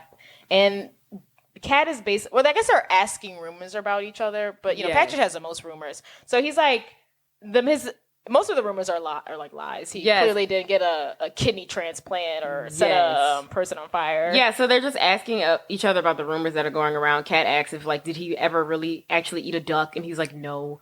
But he does confirm that his accent is real because he lived in Australia with his mom until he was 10. Yes. Which is the most important thing I got from that. Yes. And then there was also a rumor that he was in jail. Does that happen? Did I talk about that? He doesn't confirm that one until later. Okay, so there is a rumor that he was in jail, but that doesn't come up. He missed like last year's school. He's been gone for like a whole year. Oh, right. And she's like, what happened there? But I don't think he says it right now. Okay. Well, I know he doesn't say it right now. And they're being super cute. They're kissing some more. Her guard's down, and he asks her for prom. And she's like, what? Yeah, she finally is like, they're being intimate or whatever. And then he's like, go to prom with me. And she's like, hold on. It's like literally like record scratch. She's like, come again? Yeah, she's so bothered, which is so funny. Like, girl, come on, go to freaking prom. What's your hang up? And then he's just like, come on, like, no one will expect it. Like, it might be fun. And then she's like, why are you pushing this? He only asked twice, Kat. I thought his answer was kind of weird. He's like, no one would expect it. Like, are you my publicist? Like, why would you? Are we on a press tour? Yeah, he's like, it would be. Why does it matter? Different. Like, what's your game? I've been confused. That's such a. Are we rebranding? Yeah. Like, do I need a rebrand? Like, what's going on? But it's really so suspicious to her. She's like turned off by the whole thing, and he is annoyed that. He's basically annoyed that she's onto him. Yeah, because she's literally like, up to something. She's literally, after like the second time he asked, she's like, "What's in it for you?" And he kind of like looks like, "Oh, damn, she caught me." Right. And then he's basically projecting. Like, I just want to, enjoy the pleasure of your company. Yeah, he's literally gaslighting her. Yeah, she's right. Right. And then he pulls out a cigarette. Cat hates cigarettes. And he said he stopped smoking like 2 scenes ago. Yeah. So he pulls out a cigarette to smoke it, and then she pitches it out of his mouth and throws it, and she walks off in disgust and anger just like, once again with him. She's like, you're exactly who I thought you were, a terrible person. Yeah. So what a horrible ending to a lovely day that they just previously had. Yes. And then next scene, we're in the hallway. Yeah. Kat's friend, I feel like, have we ever even mentioned Mandela? I mentioned her earlier. Okay, so Kat's little best friend Mandela, she's like a Shakespeare fanatic, which is ironic because this film is in fact based off of a play by Shakespeare. That's what she brings to the table. Yes, that is what she brings to the table. Look at that homage that they do. But so Mandela, Kat's best friend, she opens up her locker in the hallway and she finds this like very gorgeous red Victorian dress in her locker with a note. And Michael, remember Michael, is asking her to prom. Right. And she's like, oh my God, Shakespeare? Of course. Love it. After that, we're back at Kat's house, and we're back at Kat and Bianca's house. Bianca asks her dad, can she go to prom? He's, of course, like, Kat's not going, you're not going. She's pissed. Right. Which leads Kat to go to Bianca's room, to discuss some things. Or a sister one-on-one, if you will. Yes. And in the background, you have this in your notes. Yeah. In the background, which I love, on the television, is the intro to an episode of The Real World Seattle. Did you ever make it that far back? Who's on Real World Seattle? No, girl, no. I never watched Real World Seattle. This is I know, it's like the oldest one. But some of the old ones, I know some of the people on there because of the challenge. Oh, yeah. But that's still too far back. The people on the challenge, they're like maybe like 2003, 2004. Okay. Yeah. That's not the one they did the remake of and they put everyone back. Which one's the first Real World? The first ever Real World was Real World New York. Okay. This is not the one that someone dies in it. I know one of the earlier ones. Someone died, it's dinosaur. Someone on the first season of the Real World New York, he had AIDS. So he's dead now. R.I.P. Yeah. So that was on the show. Yeah. That was the 90s AIDS huge thing. Yeah. That was groundbreaking.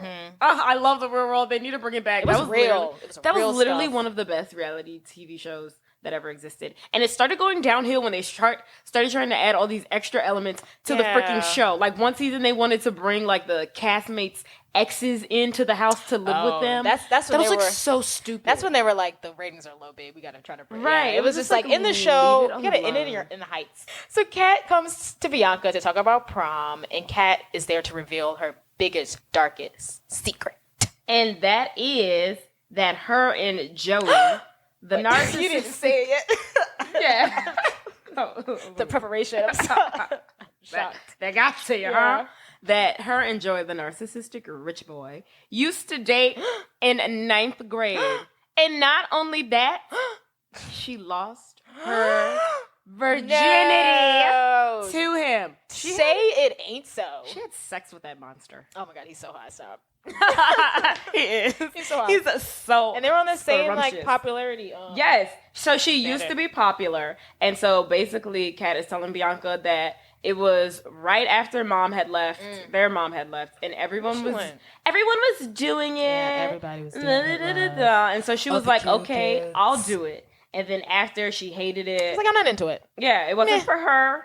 She wasn't into him, probably. Fine, yeah. She wasn't into. Yeah, I did it. Not into it right now. She wasn't feeling it, and she vowed to herself after that she would never do anything again just for the sake of other people doing it. And that's why she's the way she is. And that is why she is the way she is. And the reason why she hates Joey is because he broke up with her right after. Moments later, after she was like, I don't want to do this again. Like, no, thank you. He's like, he's like, you're not giving up the punani? He's like, we're done here. It's a no for me, dog. Yes. And then Bianca basically is like, okay, well, why hasn't he told me? Yeah. And then Kat's like, I swore him to secrecy because if he ever told anybody, I would reveal how small his penis was. Right. So we love that for her. And Bianca's most important question, she's like, why did you never tell me? Why, we're sisters. Why don't I know this? This is someone I'm also dating, trying to date right now. Right. Why would you not tell me this? And Kat's like, well, I wanted you to make up your mind about Joey yourself, and I was just trying to protect you and all this crap. Bianca's not buying it. She's not here for it. She's like, what the hell? I'm a grown adult, and the reason why you're so standoffish is messing up my social life. Right. She was just like, I'm not... Your math ain't mathing here, Yeah. honey. I'm not here for it. You suck, You basically. suck, right. Is what Bianca is telling her. And she storms out. And Kat's like... That didn't go. She's like, I didn't go the way I expected it to. She's like, well, this went south. Yeah. That is not the conversation that Kat thought they were going to have. But it was. Which is funny, because I'm pretty sure this all happens in the same day, because I'm pretty sure prom is that night. Am I tripping? Oh my God, is it? I think it is. Ugh. No way it's that night. I think it is. I was watching it. I was like, it's probably the same night, because I'm pretty sure she has like the same clothes on. If it's not the same night, it's literally the next night. It's so hard. It's not like a week later. It's like tomorrow. So how long time has passed, it's officially prom night. Prom tonight. Do, do, do, do. Prom? That's from... Not another teenage It's movie. on Netflix. If you've never seen it, it's hilarious. Go watch. So now we see Kat coming downstairs in his blue prom dress. She's saying, bye, Dad, going to prom. Her dad's like, LOL. And then he sees Bianca come downstairs in a pink dress. And he's like, what the hell is happening? Right. And he's like... What's going on? How it's happening? He's like literally having like a minor seizure. Yeah. And his brain is malfunctioning. So mad that- And he's like, Right. not y'all are going to prom. Exactly. So Bianca like breaks it down to him. Kat's got a date. I got a date. You remember that's the rules, That's the Dad. rule. Sorry, Dad. And Cameron has arrived at the door to pick her up, and they're off. Dad is pissed. Yeah, He's like, so "F this." Bianca and Cameron are out the door.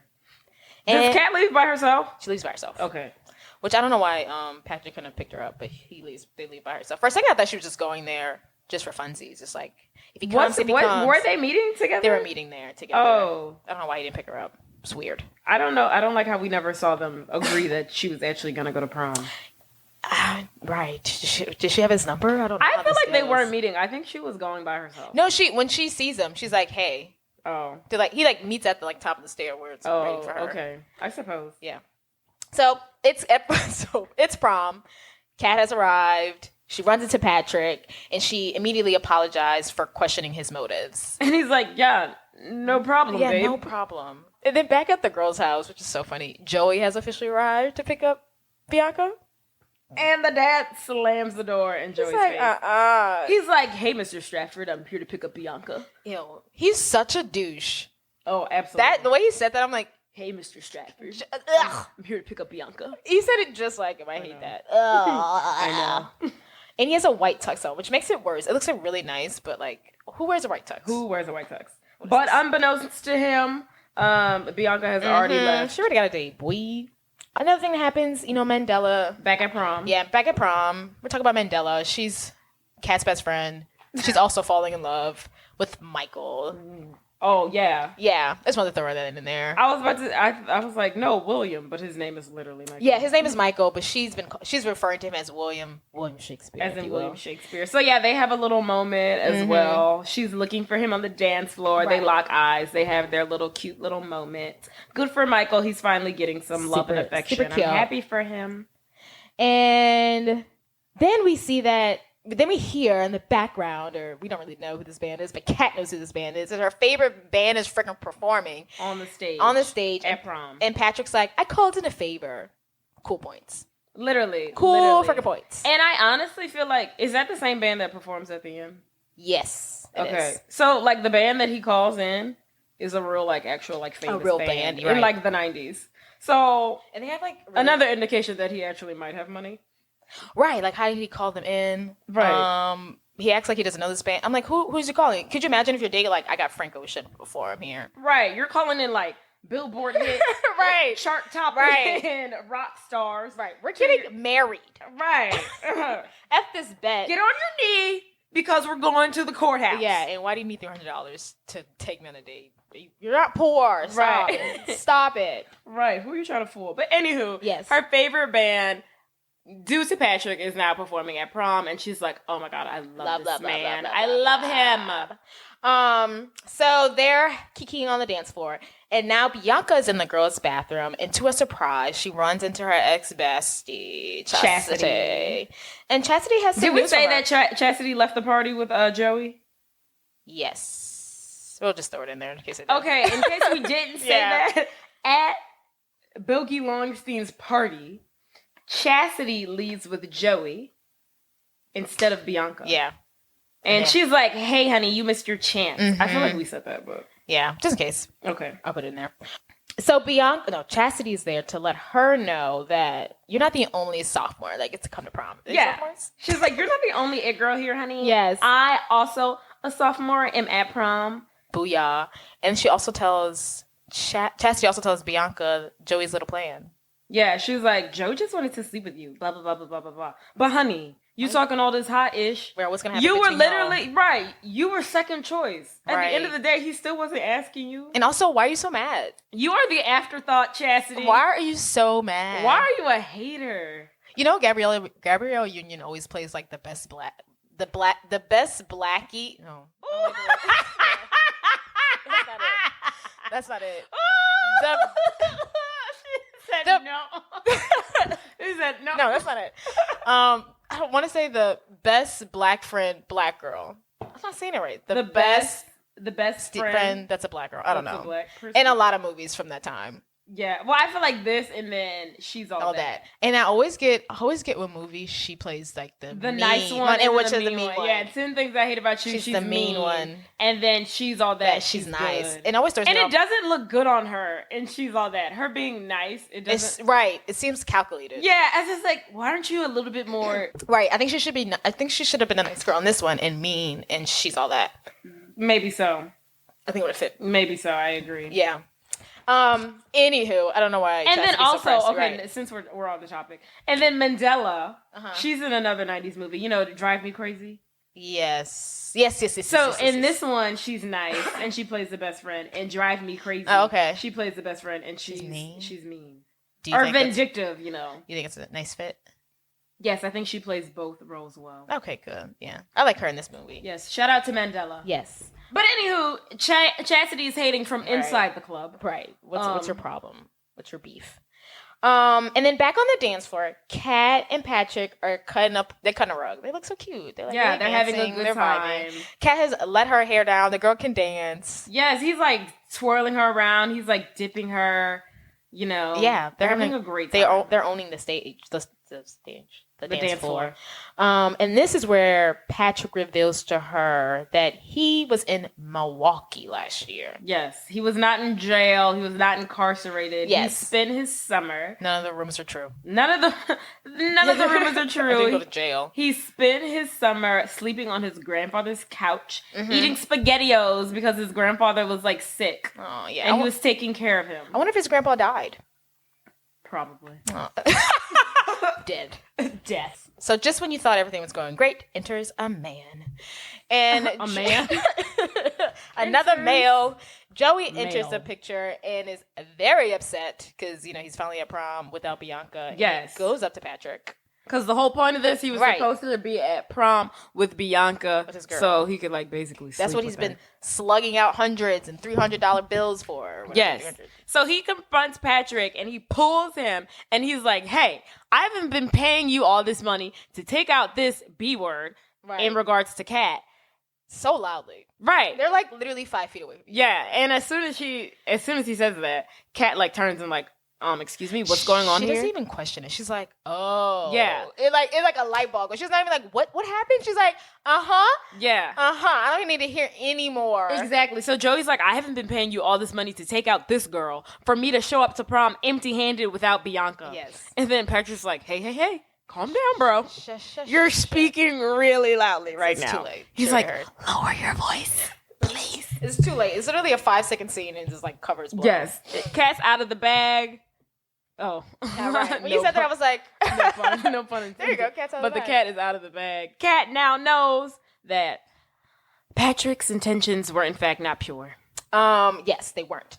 And Cat runs off. Patrick follows. And while they're doing that, Carmen, I want to say it so bad. Cameron and Michael go up to confront Joey for whatever reason. Yeah, and they're like, "Hey, man, You can't be mad. yeah." They're like, "Hey, Yeah.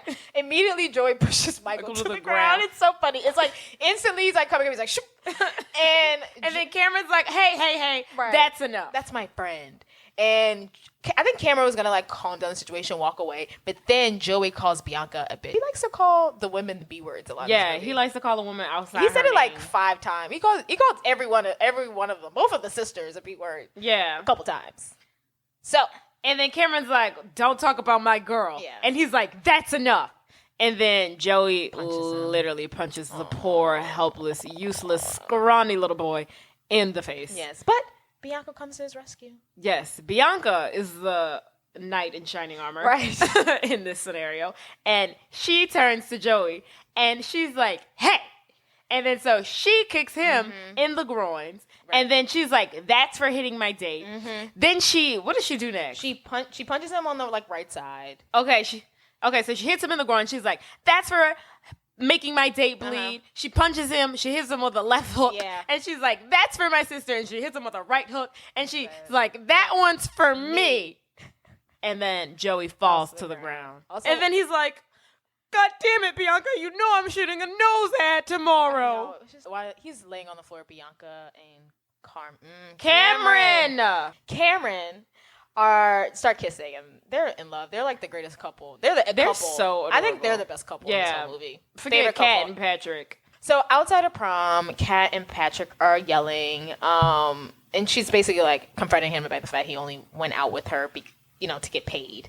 And not only did he get paid to go out with her, he got paid by her biggest enemy, which is the true betrayal. Right. It wasn't just anyone; it was Joey. Joey out of all freaking people. Literally, Could have so- been the devil, and I would have preferred it. That is really like the biggest betrayal to her, and he's trying to like calm her down, Yeah, and calm he's her down. trying to like plead his case, and he's like, "I love you." It's like I'm not buying it, dude. And then she's like, "Boy, get away from me." Boy, and then bye. he tries to kiss her, and he's like, does try to kiss he her. like forces his face on her, and she's like, "Literally, get off of me!" Right. Like literally, you think I would be the type to fall for that? Get Right. away, yo. It doesn't work. His last attempt at like trying to solve the situation does not work. So the next day, we're back at the girls' house, and Bianca and Kat are getting along swell. They're hanging out outside, and then Cameron has come to pick up Bianca to go on a date. They're going sailing. Yes. So they're off being super cute. And Kat's dad has come outside to talk to her, just about, his feelings and how prom went. And he's very proud to hear that Bianca punched the crap out of someone. Right. The dad expresses his sadness that, one day his girl has to leave because he still has trauma and still processing the fact that his wife left him. I wonder why she left. I wonder why she left. She's so rich. Right. Look at that mansion of a house that they live in. And then the house is next to the water. Oh, is it? I don't know why she would run away. Seems like she had a decent life. If anything, she could divorce him Yeah, and take you the money. probably don't work. You live in this Right. lovely home. You got 2 cute daughters. I wonder how she's Yeah, doing. your husband's kind of janky, but girl, look at the house you live in. Right. Whatever. Ungrateful. Ungrateful.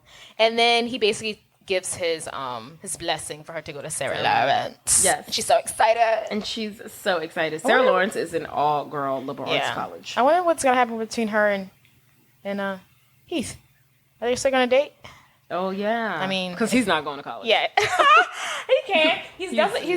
going to college. I'm hoping he's a year behind because he needs to be like a freaking junior, honestly, because he missed the school. Yeah, he does. But anywho. So next day, we're at English class. Patrick has finally showed up for class. He's actually sitting there because they have English class together. He's usually actually in doesn't his come. class, but he's literally never in it. Yeah, he really isn't going to graduate. I forgot he actually doesn't even come to class. Yeah. The black teacher is very happy to hear that Joey got his comeuppance.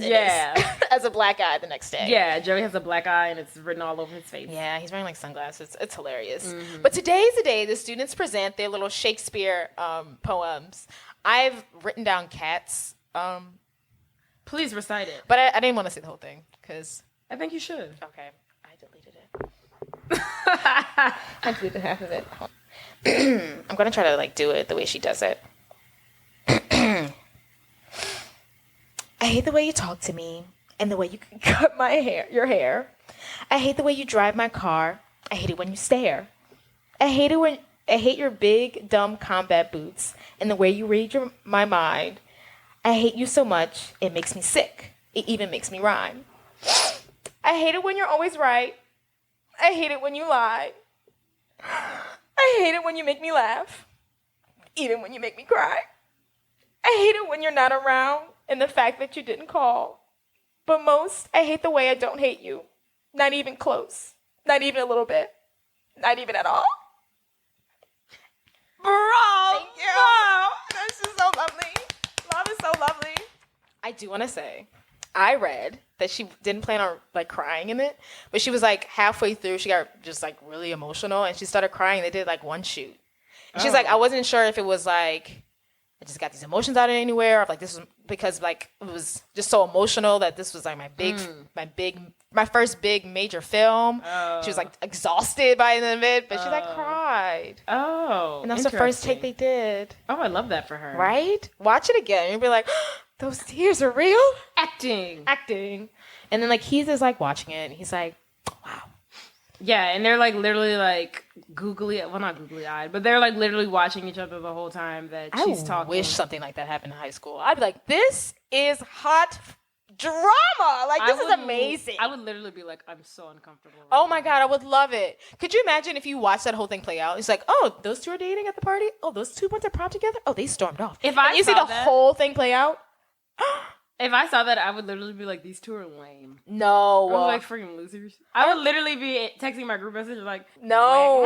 I would love it. You won't believe these two squares. No, I'd be like, did y'all see Kate dating someone? I was like, that was the most awkwardest thing I've ever seen. No, I would love it. If this was reality, it would be gross. It would be super gross. It would just be two like nerds doing it. But in this like Hollywood film that I'm in, and everything's juicy and drama, I'm like, ugh. Eating it up. Living for it. So after she gives her little poem, her little speech, she runs out. Right? She's gone, right. She's gone. And Patrick follows her. Does he? I don't know. I'm not sure if he does, because the next scene is like the end of the school day. So I don't know what he did. I don't think he follows her. Oh. I thought she was running out to go home. Like she running.